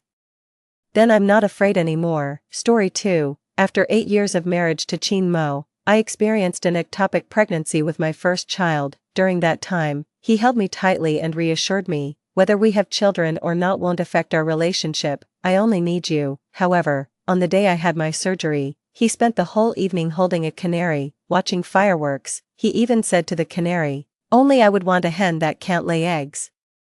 As the fireworks lit up the sky like a myriad of stars, our child was forever lost to sleep. It's okay, I don't need the child or the husband anymore. When Qin Mo returned from a business trip, I was sorting out his clothes and found a piece of women's lingerie. Upon seeing it, he casually threw it into the trash can saying, can you stop snooping around my things? The edge of the black fabric was carelessly hanging over the rim of the bin. Qin Mo's phone was on the bedside table and lit up while I was lost in thought. Numbly, I picked it up and unlocked it. The password was still my birthday. The WeChat profile picture was a plush rabbit. Are you up yet? I scrolled up to find Qin Mo had taken a photo of the clothes lying in the trash can. Brother is so naughty, stealing someone's clothes and even getting them dirty. Qin Mo sent her 10,000 yuan with a message. Is this enough to buy 10 pieces? Send me pictures when you get them. Do you want pictures with them on or off? What do you think, brother? You're so naughty. I forced myself to endure the disgust and photographed all the chat records with my phone, then set the message status to unread and put the phone back. Qin Mo came in smelling of cooking oil. I prepared the food. Do you want me to cut some fruit for you? I gave him a faint smile. Sure. As soon as he turned around, I rushed to the bathroom to vomit, hearing the noise. He didn't come back but impatiently shouted from the doorway, I told you not to eat random stuff. You never listen. I think your infertility is because of your eating habits, always blaming your poor health. remembering the chat logs I had just seen, I felt a surge of nausea and almost threw up bile. The girl had asked him how it felt. He replied, "Nowhere as good as you, shy, JPG, what about your wife? Her body's like dried raisins, more off-putting than a streetwalker's. I'll wear the new clothes for you when they arrive." Oh my, I'm so embarrassed. I came out of the bathroom pale-faced. He was already sitting at the dining table, eating and rapidly texting. He just glanced at me briefly and then lowered his head. About that piece of clothing. He abruptly put down his chopsticks and phone, irritation clear in his expression. That was a sample given to me by a new project partner at the company.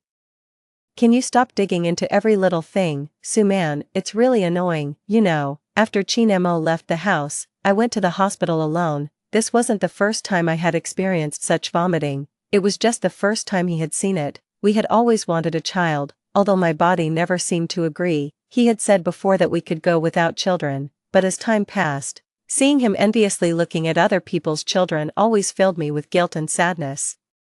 I loved him so deeply and wanted to have our own child, to build a proper home together. I had suggested separating, but he cried and protested. He said he would never leave me just because we couldn't have children. That wasn't what a man would do. But when did he become so cold and heartless towards me? We first met when he was the notorious bully at 3rd middle school, and I was a nerdy bookworm. It was a cliché scene. I saw him fighting at the school gates and called the police for him. After that, the thugs he fought with started targeting me. One day, they cornered me on the way home from school. "Heard you're his girl. If we can't beat him, beating his woman is just the same." Before they could touch me, he appeared, cigarette in mouth, and kicked the ruffian who tried to hurt me. At first, he always called me dummy, bookworm. Later, he called me sister, because he couldn't attend the same school as me and cried the whole day. During the repeat year of his studies, he would always sneak off to my school. Seeing me walking with another guy would bring him to tears. "You can't flirt with anyone else. I've set my heart on you.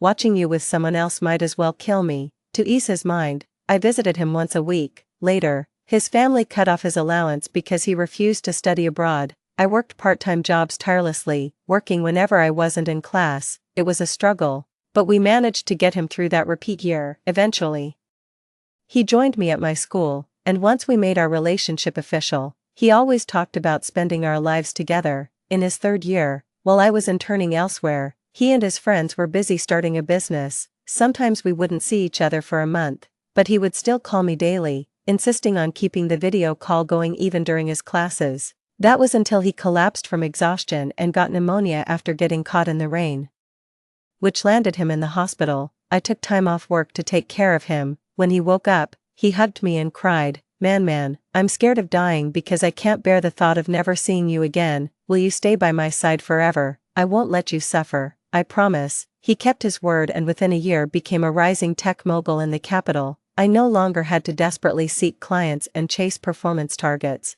Clients flocked to us like butterflies to a flower.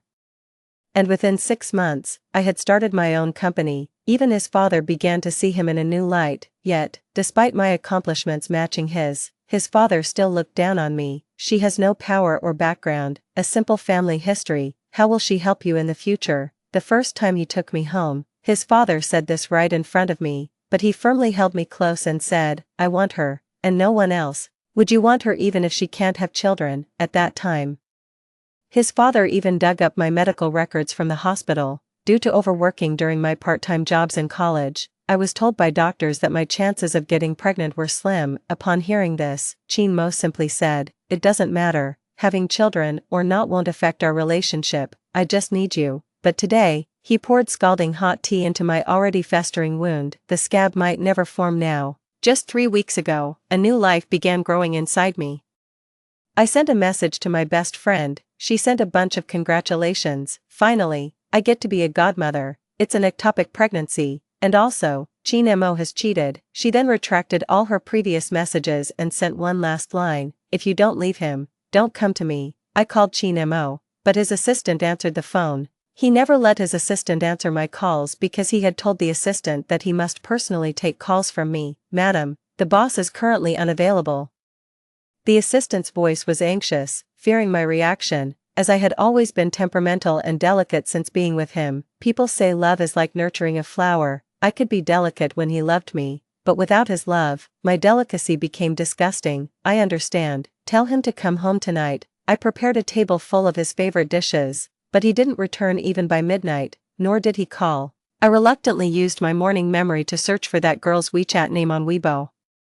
I actually found it, and just a minute ago, she had posted a status. She had just uploaded a photo of a man, topless and face unseen, in a dim and blurry light, yet, I recognized him at first glance. It was Chin Mo. His physique was impressive, with well-defined abs and broad shoulders tapering to a slim waist. Even at 28, he still maintained himself well, but what made me recognize him wasn't his body, but it wasn't just the faint scar on his left shoulder. But now there was a fresh bite mark on that shoulder. The girl's caption read, "A seal of love for brother's metal heart." Every time, when our emotions ran deep, I would bite the scar on his shoulder. Each time, he would laugh softly, looking both rogue and handsome. "Sis, still got the strength to bite me? How about a few more times?" Sometimes when he annoyed me, he would cheekily bring his shoulder close to my mouth for a bite. "Come on. A bite and it won't hurt anymore. I'll let sister bite me for a lifetime." What did I say back then? I said, "You better keep your word, or I'll never look back for the rest of my life." It turns out there was indeed a day when I had to fulfill my own promise. Well, no need for a farewell dinner now. I just can't figure it out. My husband was fine. How did he suddenly turn bad? Everyone said I married a good man, that everyone should look for a man like Chin Mo. It was only after I went through this girl's Weibo thoroughly that I understood. Turns out she was a girl his family had once sponsored. Her first Weibo post was a photo with Chin Mo, the brother who sponsors me. "He's so handsome. When will I ever be worthy to stand by his side?" In the photo, Chin Mo stood beside her with a slightly cynical air, his expression unreadable. But I saw a unique tenderness in his eyes that was reserved just for him. I remembered a day after we were together. He mentioned that his family was sponsoring a little girl who was very hardworking and always wanted to come to our city. He only brought her up that one time. Early the next day, he rushed back looking disheveled. His usual neat shirt was only half tucked, and his beard had grown quite a bit, but his face wore a look of satisfaction. When he saw me having breakfast, he came over wanting to hug and kiss me, but I coldly pushed him away. "Dirty." He playfully scraped my nose and chuckled, still mad. "Didn't my assistant tell you yesterday? I had to finalize a project urgently." Didn't even come home. I put down my chopsticks. "I'm going to work." He put down his briefcase, took off his coat, and tried to hug me. I kept his hands away. I said, "I'm going to work." He suddenly frowned.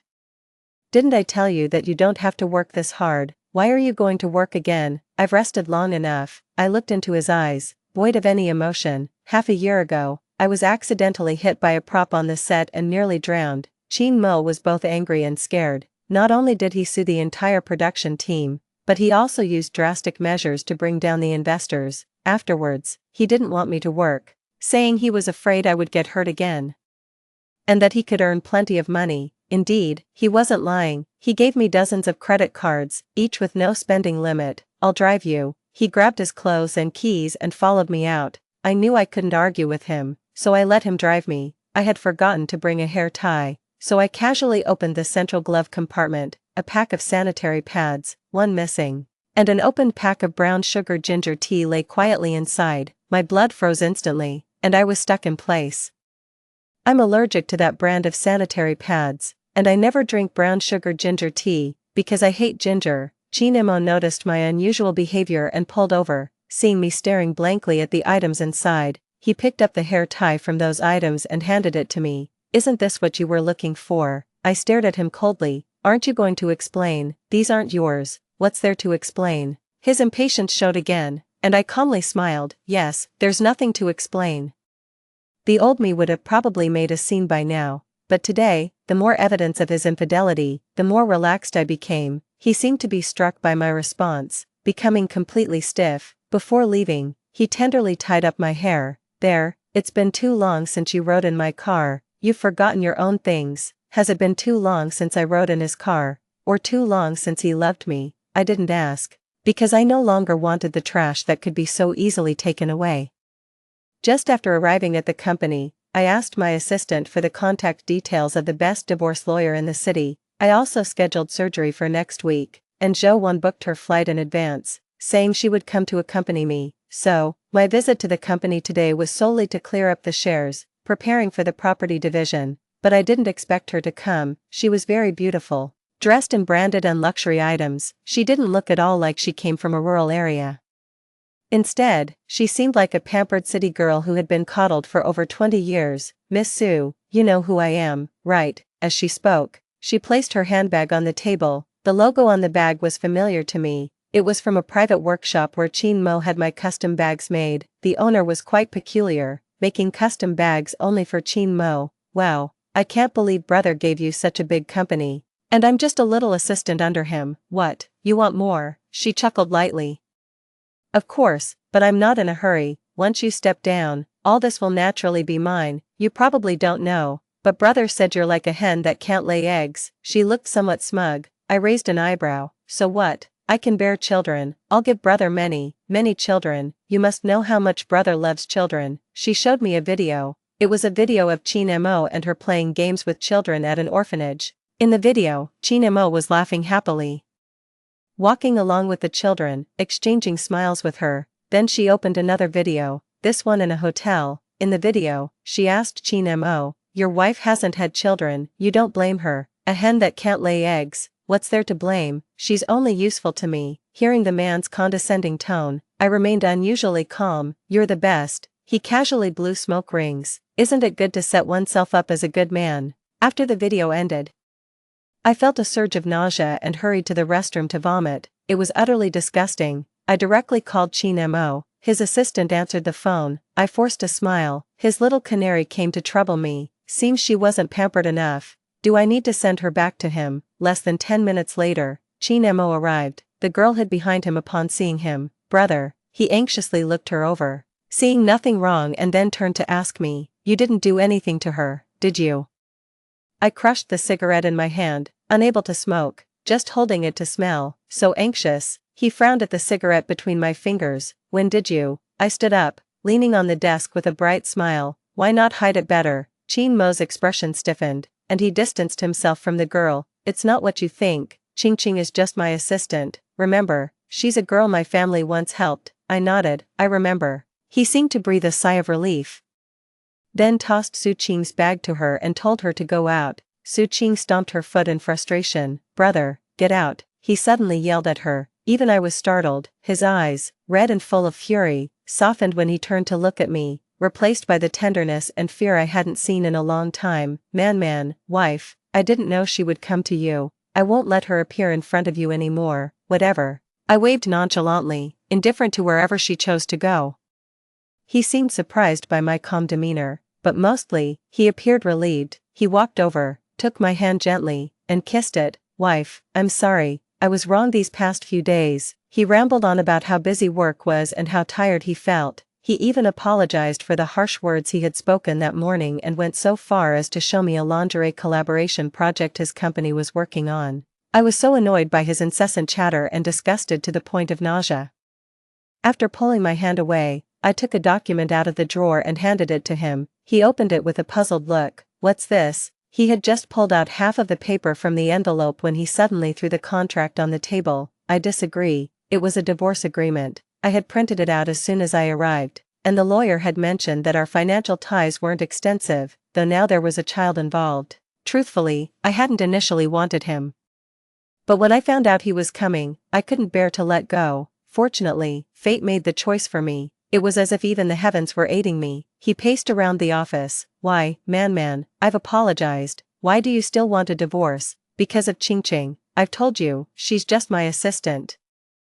"You don't like her. Fine, I'll fire her right away." Watching him flit about in front of me like a desperate clown, I had to interrupt him. "Stop pretending. It's nauseating." "I'm not," he said, pouting, his voice trembling and his expression as anxious as the day our college entrance exam results were released. That was the first time I saw him cry. Ever since he played the hero and rescued me, he had always followed me around.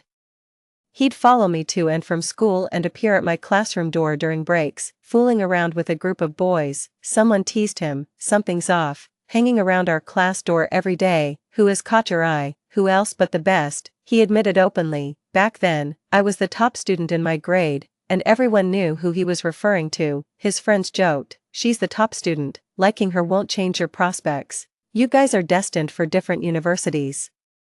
From that day on, He did more than just follow me, he clung to me for tutoring and begged for my class notes. Over time, even those who knew him began to believe he had truly changed. Because of me, even the teachers tolerated his occasional skipping of classes to join mine, because he was so diligent, uncharacteristically so. Yet even with all his efforts, he still didn't perform well. I was the humanities valedictorian, and his scores could only get him into a second-tier university.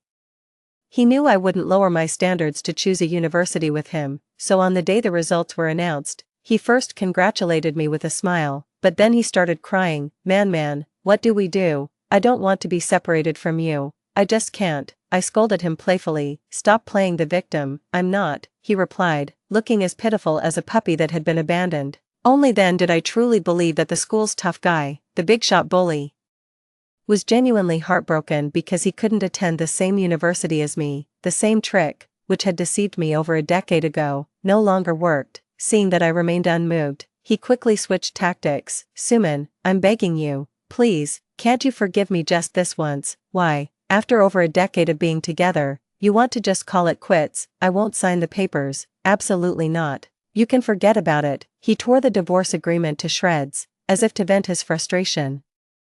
I sat there watching his tantrum, completely unmoved, until he slammed the door and left. A tear fell onto the table with a soft plink. I raised my hand to wipe it away, but the tears kept coming. After all, we had been together for so many years. How did it come to this? For 5 consecutive days, Chin Mo didn't come home at night. It seemed like he was doing it on purpose. Having his friends take loads of photos and posting them online. All the pictures showed him getting cozy with Yi Qing. There were photos of them kissing in a club, bungee jumping together, and having a water fight at the beach. He looked carefree in every single one. I had someone move all my belongings out of the house and burned what I didn't want. What couldn't be burned, I smashed. They weren't even worthy of being called trash, just worthless junk. In less than a day, the house was empty. After I finished, Zhou Wan came over. As soon as I met her, we went to the hospital. She looked at my thin face, tears streaming down her cheeks. It's been tough, my treasure. I held her hand, not crying, but feeling a warmth in my heart. It's okay, it's like I've died and come back. Before the surgery, the doctor asked for a family member to sign the paperwork. Since I had no relatives around, the only person left was Chin Mo. I had no choice but to call him. Maybe he would want to see his unborn child one last time. As soon as the call connected, I could hear a girl's moaning on the other end. Brother, let go of me, damn it, your mother's dead. Zhou Wan couldn't help but shout into the phone. Yi Qing suddenly started crying. Woo, brother, someone cursed at me. Chin Mo, as if just realizing, picked up the phone with a fierce tone. Suman, why the hell are you barking? Didn't you say I have something going on with Qingqing? There was nothing before, but there is now. Are you happy? Even so, don't even think about divorcing me. Who else would want you? Only I would want someone who can't have children. I suppressed my anger and calmly said, I'm at the hospital. I need you to come and sign a document. Yi Qing giggled over the phone. Brother, come help me. I can't fasten my clothes. Chin Mo's hoarse voice suddenly seemed distant. Wait, then it sounded closer. No time. He hung up the phone. I smiled at the nurse and asked if I could sign for myself. She had overheard the entire conversation and gave me a deep look before slowly nodding. Zhou Wan was sobbing uncontrollably beside me. Before entering the surgery room, I checked Yi Qing's social media. 10 minutes ago, she had posted a new status. Qingqing, woo. I just cried my eyes out. But brother said he's arranged fireworks all over the capital for me to see later. I'm so happy. Just then, the lawyer called. He told me we had enough evidence to file for divorce. Suddenly, I felt the child was fortunate. Baby, it's good you won't come into this world. Find mommy again in your next life, I whispered to my belly. When I opened my eyes again, it wasn't Zhou Wan I saw, but Yi Qing. After looking around, I eventually just closed my eyes again. No need to look anymore. He doesn't know, Yi Qing said as she sat down in front of me, arms crossed. I heard it was an ectopic pregnancy. Such a pity. Your brother almost had a child. Get out, I said weakly, my voice sounding as if I were crying. She seemed unaffected and even chuckled. But no worries, I'll soon have your brother's child. Last night, he didn't use protection. He said he wanted a child with me. Of course, I agreed immediately. I couldn't wait. Just then, Zhou Wan came in with a food tray, saw her sitting by my bed, and without a word, threw the tray at her, splashing her with soup. What kind of tramp dares to make a scene here? Yi Qing screamed. calling Zhou Wan a crazy woman and started pulling her hair.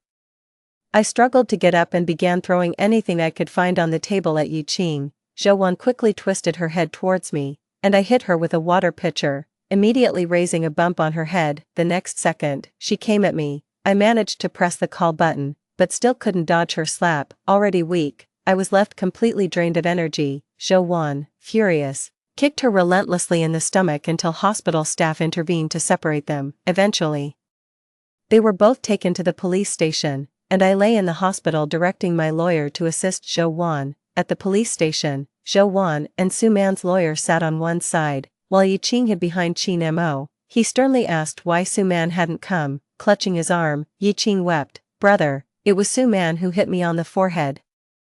Many people saw it. Zhou Wan raised her hand to hit her again, saying, "Looks like I didn't hit you enough. Come here." The lawyer quickly pulled her back. Qin Mo suddenly shouted, "Enough. Why isn't Su Man here?" Zhou Wan spat at him disdainfully. "Get lost, you and your tramp. Don't even think about knowing where Su Man is." Ultimately, since the surveillance footage showed that Zhou Wan was the instigator, she had to compensate financially, but she felt it was money well spent.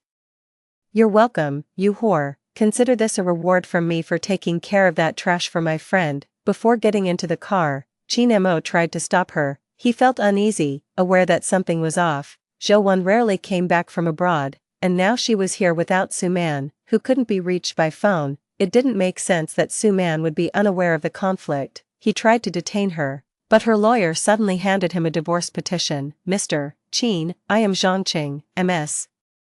Su Man's divorce attorney. Here is M.S. Su Man's petition for divorce. The court will notify you to appear. Prepare yourself." Stunned, Qin Mo shook his head in disbelief. "Impossible, she wouldn't divorce me. Are you a scammer? How much money do you want?" Zhou Wan, mustering all her strength, slapped him. "This slap is on behalf of my friend. Just get lost. You think too highly of yourself. Feeling superior even after an affair. What makes you think she wouldn't divorce you? It's her fault."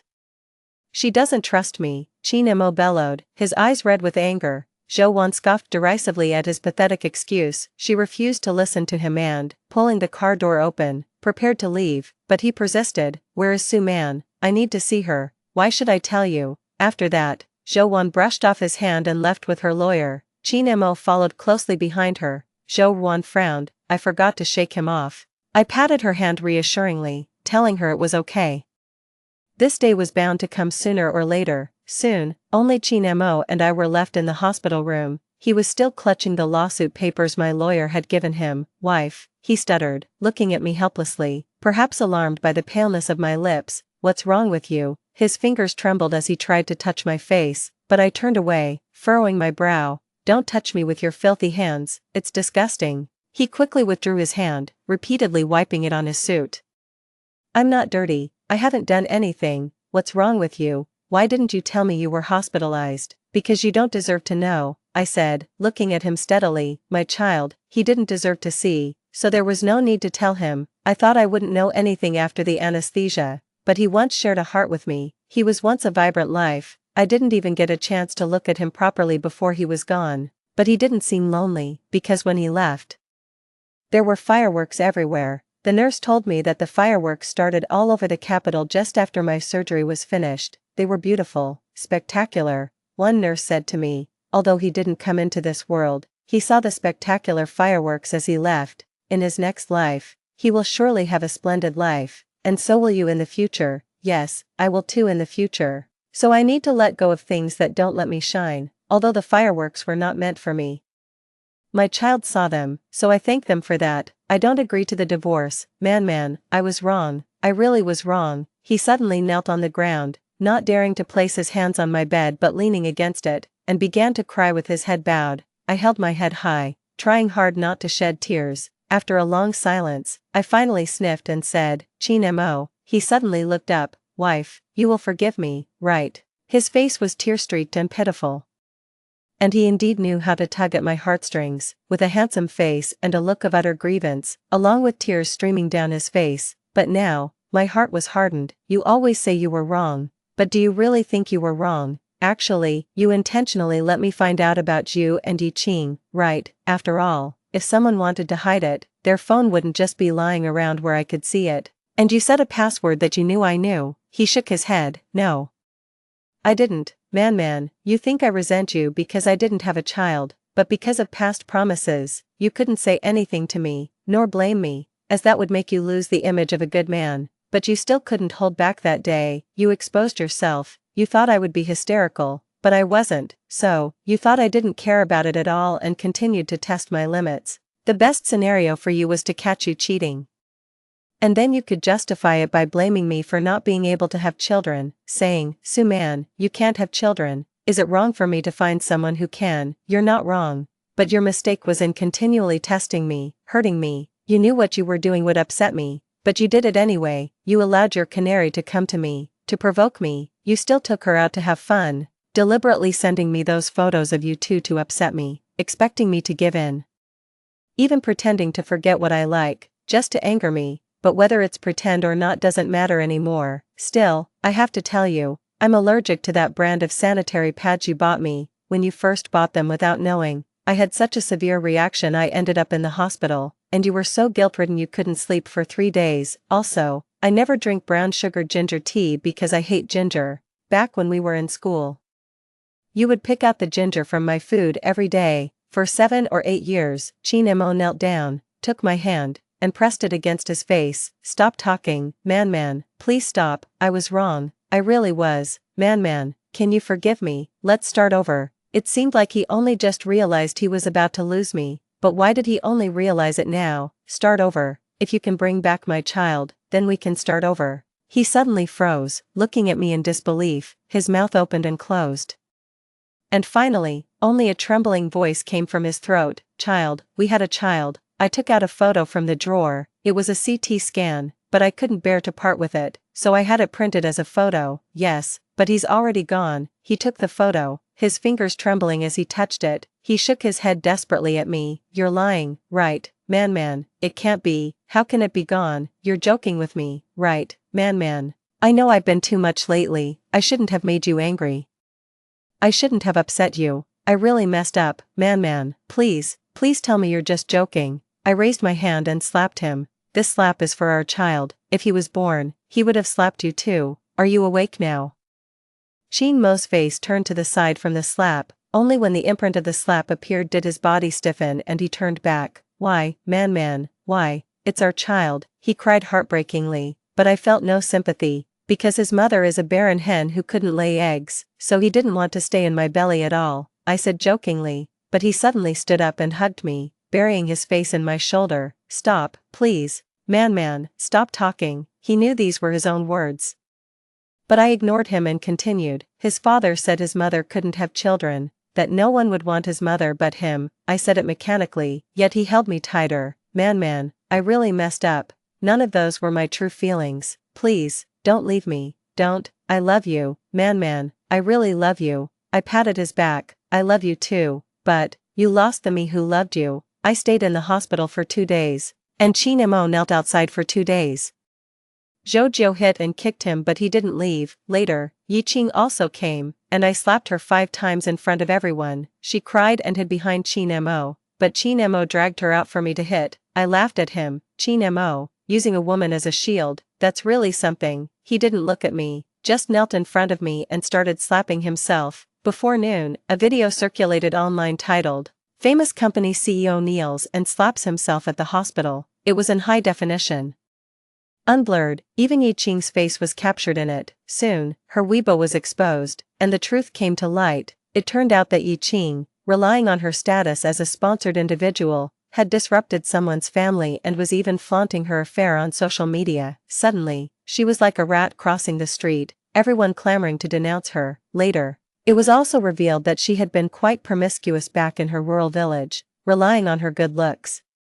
She seduced the village chief just to secure a sponsorship spot. It was said that she was even caught by the village chief's wife once, but managed to settle the matter with some money, and it was dropped. Chinmo's company's stocks also plummeted to an all-time low. Even his father came to the hospital to give him a beating. Surprisingly, he told his son, "I will lose respect for you if you don't get a divorce," and then he left. I must say, I agree with that statement.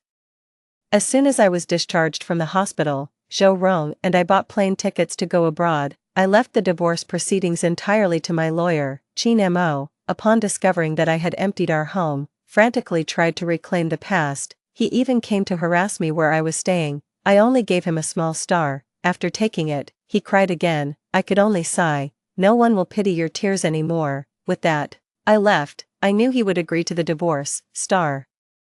That was the nickname I had given him, because when he came into my life, he shone like a star, so I kept him in my eyes. In my heart, I wanted to be radiant, but I had also said, if one day I felt that the star no longer shined, then I wouldn't want it anymore, because if it's not shining, it's not my fault, it means the star is broken. What if the star is fixed? He asked stubbornly. Much like years ago when he didn't want me mingling with other boys, I smiled at him.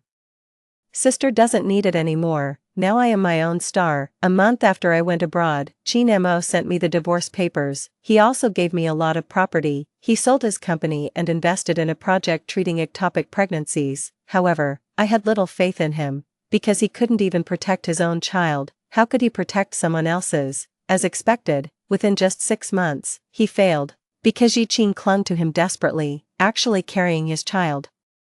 She continuously tried to climb the social ladder, but Chin Mo gave her no chance and ultimately caused her to miscarry. His reputation was completely ruined. His father brought him back to the Qin family home and locked him away, but he went mad, constantly saying he needed to be with his wife, clutching his phone to answer his wife's calls. Seeing a paper star, he would insanely claim it was folded by his wife. With no other choice, his father finally admitted him to a psychiatric hospital. One day, I suddenly received a call. There was silence on the other line. After asking several times, a voice finally spoke. Man, I'm scared to death. I'm scared I'll never see you again. I hung up and continued surfing with my best friend at the beach. 3 days later, a news alert popped up back home. Qin Corporation's heir Chin Mo committed suicide in a psychiatric hospital 3 days ago. It was said that he kept mentioning how scared he was. I casually flipped past the news.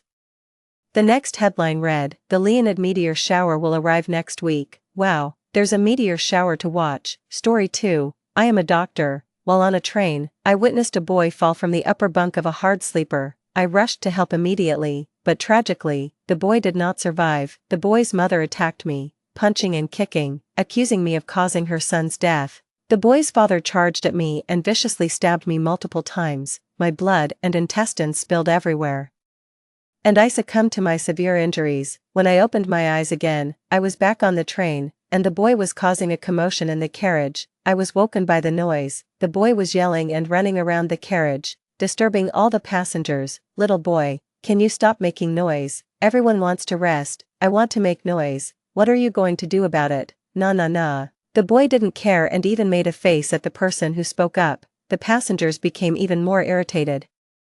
Don't the parents care at all? This is a public place. You know this is a public place. It's not your house. Can you control my son? Arguing with a child. What kind of behavior is this? People nowadays really lack manners. If you don't like the noise, why not travel in first class? Why squeeze into a train? The woman in red rolled her eyes, clearly disdainful. I recognized her. Her name was Su Hong, the boy's mother. In a past life, the boy fell from the upper bunk, and I rushed to give him CPR immediately, not stopping for a second. I kept going for over 10 minutes until we reached the nearest station and an ambulance arrived. By that time, I was drenched in sweat, and my arms trembled from exhaustion. But ultimately, the boy still died in the emergency room. Su Hong collapsed in tears, taking her anger out on me. She pinned me down, her eyes red as she choked me, screaming piercingly, "It's all your fault my son died. You did this on purpose. You might as well die too." I was overwhelmed by the sensation of suffocation. Thankfully, bystanders pulled Su Hong away just in time to save my life. But before I could feel relieved for long, I was cornered in an alley by the boy's father. I can't remember how many times he stabbed me. All I felt was unbearable pain everywhere. When I regained consciousness, I was back on the train. The boy had climbed back up to the upper bunk above me, dangling his legs down, kicking near my face. I couldn't help but frown and shifted to the side. The next second, a cup of water fell from above, soaking the bed. This had also happened in my past life. I was unprepared and got my knee completely wet, and not one of them apologized. Su Hong and I had a heated argument because of this, but now, I had no desire to argue. I just wanted to get as far away from this family as possible. My heart was pounding. I had another chance to start over. This time, I was determined to survive. Just then, a conductor arrived in the carriage. Passengers complained about the boy. Long-distance train travel is exhausting enough without a hyperactive boy starting his antics from 5 or 6 in the morning, keeping everyone awake. The passengers were at their wits' end. The conductor, polite and gentle, advised Su-hong to keep an eye on her child and maintain quiet in the carriage, but Su-hong was not about to take her advice. Her eyes widened. Is there a law that says you must be quiet on a train? You can't even talk during the day. Maybe next time everyone should sew their mouths shut before getting on a train. The little girl doesn't learn good things. She only knows how to bully us common folk. It's completely unjust. The boy also joined in, cursing at the attendant with all sorts of foul language. Su-hong not only didn't stop him, but she actually looked proud. The attendant's eyes welled up with tears. I've seen this kind of scene before, but Su-hong was still causing a scene. I quickly packed my luggage, only thinking about leaving the compartment as soon as possible. But trouble doesn't come alone. The boy was running in the narrow compartment and bumped into me heavily. He fell down on his bottom. Su-hong forcefully pushed me aside and cradled the boy's head, wailing, "My poor baby, these ruthless people, if they can't outtalk me, they resort to hurting my child." When I looked up, I found myself pushed next to the boy's father. Li Qing had been sitting silently in a corner and now he was staring coldly at me. I shivered instinctively and hastily averted my gaze. A numbing sensation enveloped me. As if a knife was continuously moving in and out of my body, I felt dizzy, trembling, my heart racing, and my hands gripping the handrail went weak. The attendant quickly supported me. Su-hong's loud voice rang out again. "Shameless, you even tried to scam us first. Stop pretending. You owe my son an apology, and a compensation. I want to see what kind of precious person you are." Barely touched and already half dead, I just felt a buzzing pain in my head. Su-hong's voice was particularly grating. Some passengers spoke up for me, blocking Su-hong. "Don't go too far. You can't afford the responsibility if something really happens." "Exactly, show some mercy where you can." I couldn't care less about anything else and urgently pleaded with the attendant. "Please get me out of here, I beg you." I sat down by the aisle, the discomfort slowly fading, but I still felt very uneasy. If I just stay away from that family of 3, I should be fine, right? Hospital work is busy. I haven't been home for over half a year. I finally have some time off, and my parents are waiting at home for me to join them for a family meal. Suddenly, the train announcement came on. "If there are medical personnel on board, please proceed to car 7. Thank you." I instinctively stood up, hesitated for a moment, then quickly sat back down. If I reveal now that I'm a doctor, and if the boy needs emergency aid again, I might end up like I did in my previous life. I've been committed to the medical field since high school, practicing medicine for 5 years with dedication, always adhering to the Hippocratic Oath. But this time, I'm truly scared. The pain was too much. The announcement continued to sound. I remembered the injuries of the woman from my previous life, who seemed to have a kind nature. I gritted my teeth and hurried toward car 7. I just couldn't stand by and watch. I am a doctor after all. The lady was holding her leg and gasping in pain. She got scalded accidentally while handling hot water.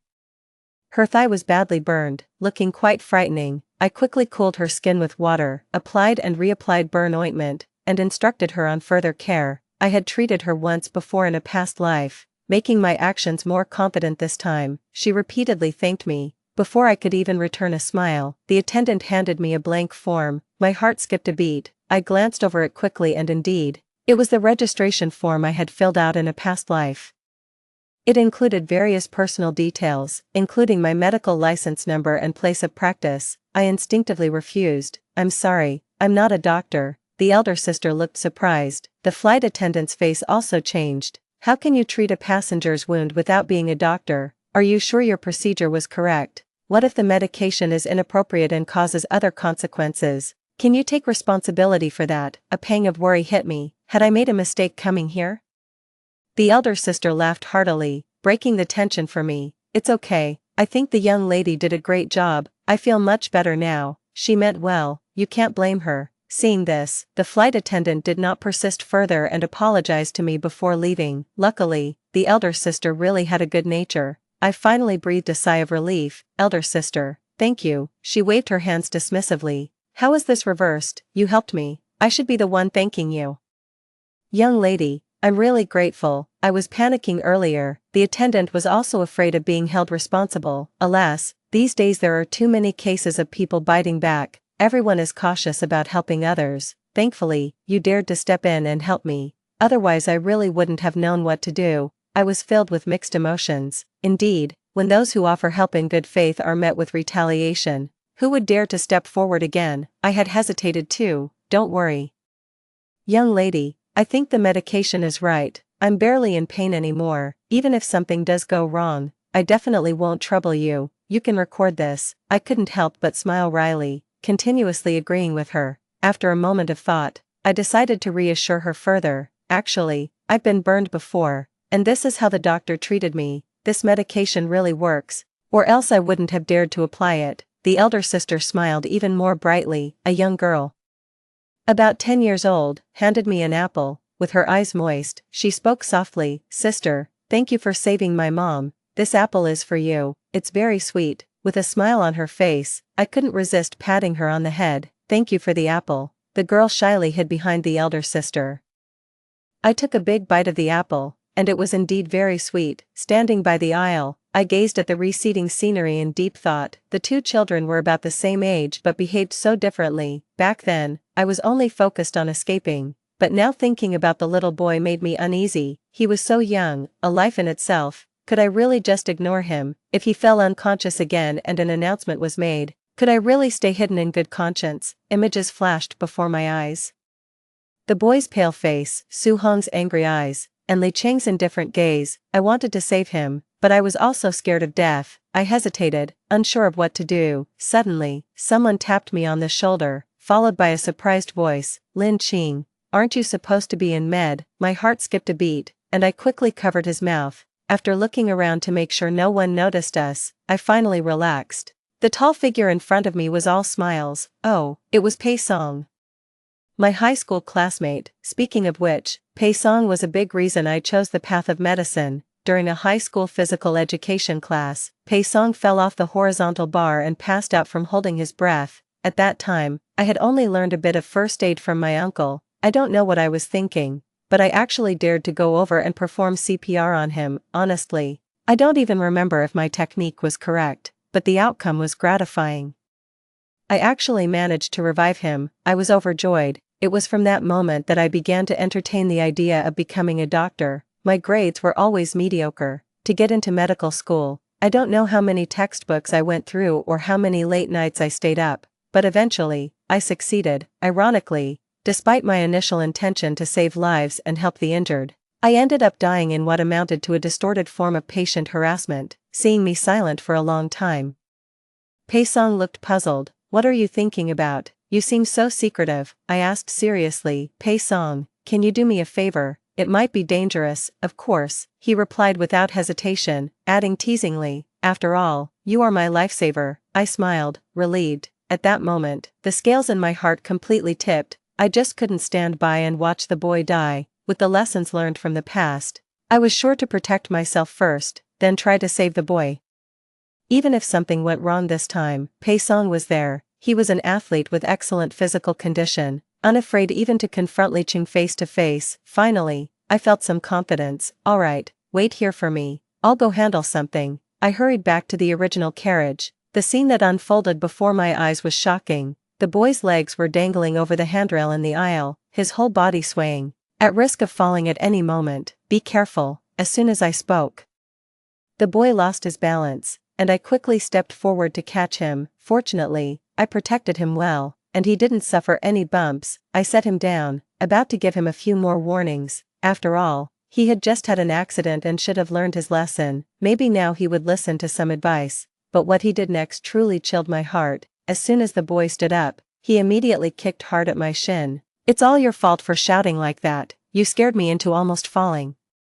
His kick was fast and fierce, and I couldn't dodge in time. My shin hurt terribly, and anger rose in me, the suppressed fear suddenly exploding. I didn't care about the pain anymore. I moved forward against the boy's attack, grabbed his arms from behind, clasped his neck, and firmly pinned him on the bed. "Apologize to me, right now." Su Hong, who had been smiling at the side, now saw me gaining the upper hand and hurriedly came over to push me away. "What's wrong with you?" You didn't even ask for compensation earlier, and now you come back to hit my child. That's so immoral. Everyone, come and see, someone is bullying a child here. I just had to laugh. I saved him just now. You didn't see that. Then your child kicked me. You didn't see that. Now when I was about to discipline him, you saw that. Your eyes are really sharp, aren't they? Mum, she dared to hit me. You have to help me hit her back. The boy cried loudly, yet not a single tear could be seen. I gave him a cold glance. Some people, when they face trouble, it's simply what they deserve. I shouldn't have been soft-hearted. At that moment, there were no other people in the carriage, just the three of us. Soo-hong was fiercely pulling at me. Her strength was formidable, and I could only passively resist. The boy was also observing and would occasionally kick me. During the struggle, I was thrown to the side, my right elbow slamming hard against the railing. I heard a loud crack and instantly broke out in a cold sweat. My right arm was probably dislocated. My shoulder bag was also flung away, its contents scattering all over, creating a mess. The loud noise finally attracted a lot of passengers. The conductor hurried over as well. Soo-hong was quick to speak, playing the villain who complains first. Just now, my son and I were sitting here peacefully when this woman suddenly came back and started hitting us. If I weren't strong, who knows how badly we would have been bullied. She had hit my son before, and she specifically waited until the carriage was empty to come over and attack us. You must arrest her. I stood to the side, cradling my right arm, my forehead slick with cold sweat, coolly observing her performance. I waited for her to finish her nonsensical rant before calmly speaking up. Why don't you ask everyone here if they believe your story? The surrounding passengers, who had all had unpleasant experiences with them and knew their true character, had harbored resentment for a long time and were certainly not on their side now. This woman just knows how to twist the truth. You can't listen to her words. The young girl is definitely innocent. Exactly. The young girl looks seriously injured, and that woman is still playing the victim. I've been annoyed by this family for a long time. The child is lawless, and the adults don't bother to discipline. They truly deserve it. The onlooking passengers were buzzing with comments, unanimously blaming Soo-hong and her family. Seeing the tide turn against her, Soo-hong immediately sat down on the floor, kicking out wildly, starting her familiar drama of throwing a tantrum. It's unjust. Everyone is bullying us now. The child is just a bit lively, and yet he is despised. There's no tolerance in society anymore. My poor baby. She must pay compensation, or this won't be settled.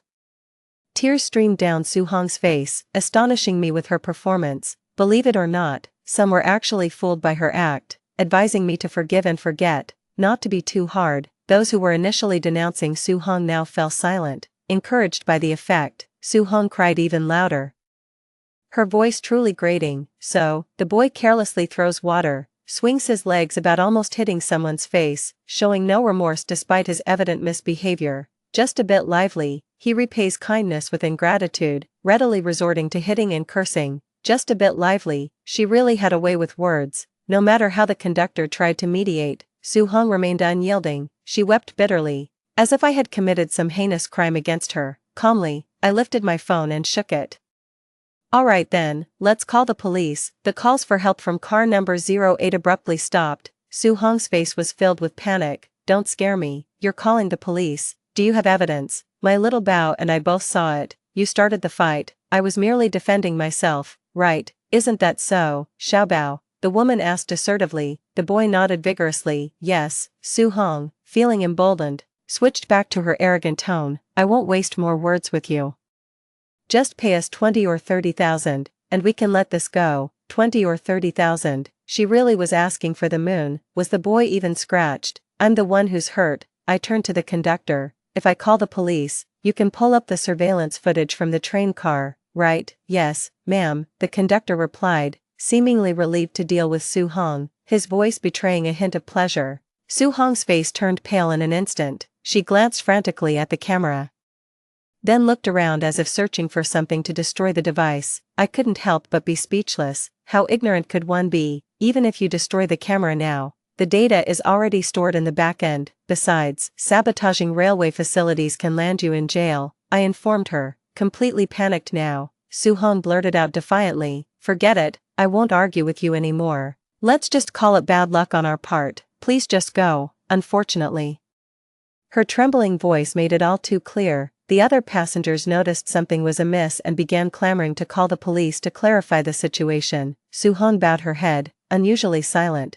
letting others make their comments without a word. Did she really think she could easily let this go? With a smirk, I pronounced each word clearly. You misunderstood. Now I'm the one who has an issue with you. My hand hurts so much I can't move it. It might be fractured.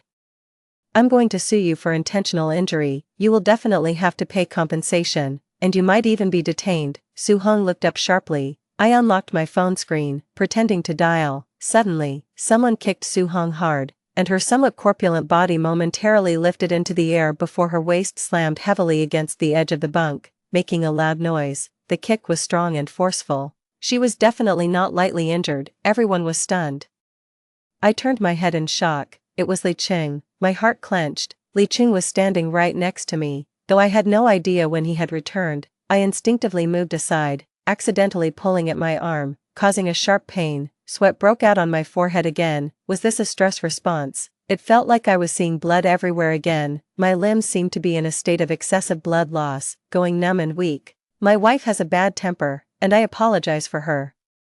We will compensate for this injury, cover all medical expenses. Is that an acceptable solution? Li Qing said earnestly, his tone reasonable, which was completely at odds with his violent actions. I grew more frightened and bowed my head, pretending to be in severe pain, trying to calm myself. Perhaps seeing that I wasn't responding, Li Qing pressed Soo-hong and the boy to apologize to me, in front of Li Qing. The two of them cowered like quails. I finally convinced myself. None of my past life had happened yet. The current Li Qing wouldn't harm me. I couldn't appear too panicked. That would only raise suspicions. Even if I did call the police, for a conflict of this level, Soo-hong wouldn't face any severe punishment. It would only entangle us further. It was better for me to clearly distance myself from their family. I accepted Li Qing's compensation and we reached a settlement. The crowd of onlookers dispersed. The attendant helped me gather my belongings scattered on the ground. Tisk, you're a doctor. Doctors these days are all heartless, only knowing how to ask for money. They know nothing else but to bully us, the common folks. I suddenly looked up, only to realize that Soo-hong had picked up my medical license. With the issue resolved, she seemed reinvigorated, but I couldn't care less about her demeaning and mocking words anymore. I stood there numbly, my heart sinking to the depths. It felt as if all events were aligning back onto a familiar tragic path from my past life. Despite my efforts to avoid it, I still ended up arguing with Soo-hong and revealing my identity as a doctor. In the end, was I destined to die at the hands of Li Qing? I couldn't help but steal a glance at Li Qing. He remained impassive, leaning against the railing, his expression neither sad nor happy. The terror within me was indescribable. I snatched my medical license and fled the carriage as if escaping. Wait a moment, I didn't want to be so obedient, but my legs wouldn't respond. As if rooted to the spot, Li Qing moved in front of me, scrutinizing me for a long time. He suddenly smiled. You seem very afraid of me. My heart stopped. I was panicked to the extreme, yet my face settled into a complete calm, as if my soul had left my body. No, Li Qing ignored my response. He suddenly made a strange gesture, wrapping a charging cable around his hand several times before stretching it out with both hands. I was utterly confused. What was he doing? Li Qing quickly abandoned his action and walked back to a corner of the carriage. His stern face somehow looked more agreeable than his smile, which was truly unsettling. My soul snapped back into place, and I hurried over to Pei Song. Perhaps I was too frightened earlier, but I couldn't feel the pain in my hand. I plopped down next to Pei Song before I could catch my breath, gasping from the pain. Why are you in such a panic? What happened to your hand? Pei Song frowned, reaching out to check my injury. I quickly stopped him. It's just dislocated, nothing serious. Aren't you an orthopedic surgeon? Can you fix it yourself? I was silent for a moment, then said, no, we're almost at the station. I'll find a hospital to treat it. Pei Song nodded. That makes sense.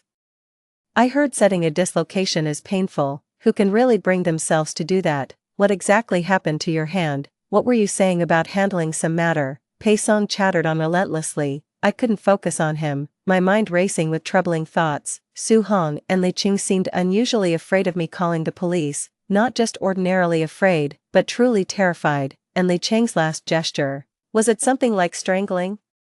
I jumped up from my seat in shock. Pei Song, your brother is a police officer, right? Pei Song, startled, answered, ah, yes, then please ask him something for me. I stared intently into Pei Song's eyes, my tone serious. Is there a fugitive murderer named Li Qing? Soon after, Pei Song's brother replied, no. I was somewhat taken aback, but also felt a bit amused. Was I too deeply influenced by my past life, to the point of being scared silly, to even have such an absurd thought?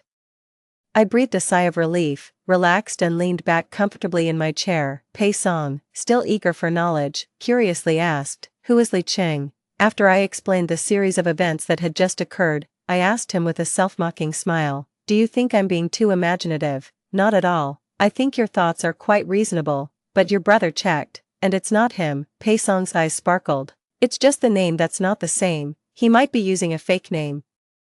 Wait here for me. Before Pei Song could finish his sentence, he dashed off so quickly I couldn't even hold him back. What was this tall guy up to? It wasn't long before Pei Song returned. He handed me his phone, looking quite pleased with himself. I looked at the chat record. Goodness, Pei Song had taken a high-definition photo of Li Qing and sent it to his brother. I widened my eyes. He didn't notice, did he? Aren't you afraid of him? He seemed a bit perplexed. Of course he didn't notice.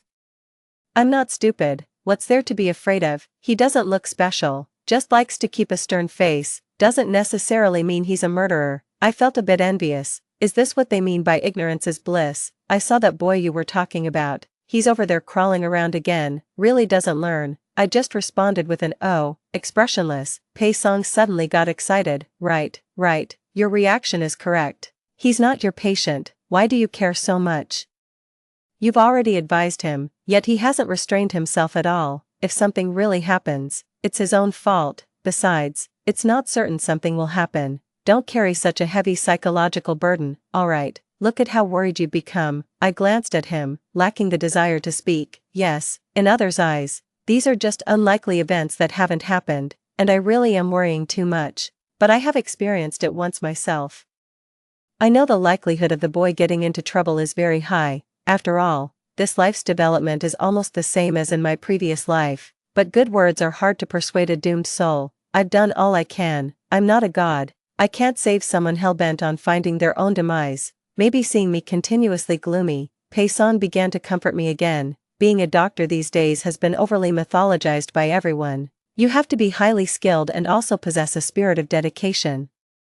Everyone is expected to be like a saint descending to earth, benefiting the community. Why should it be so? Isn't everyone just working to earn some money? He paused for a moment, then quickly added, of course, there are many who are definitely doing it out of belief, out of love, like you. I waved my hand to cut him off, indicating that I didn't mind. I glanced at my right arm and sighed imperceptibly, a bitter feeling rising within me. Indeed, many in the industry always harbor sincere dedication, fearlessly contributing to the medical field. I used to be able to say with a straight face that I was one of those people, but now, I no longer belong among them. My right arm isn't seriously injured at all. I could easily pop it back into place myself, but I didn't. I was leaving myself a way out. If something unexpected happens, it would serve as a perfect excuse for me to stay out of it. I am a complete coward.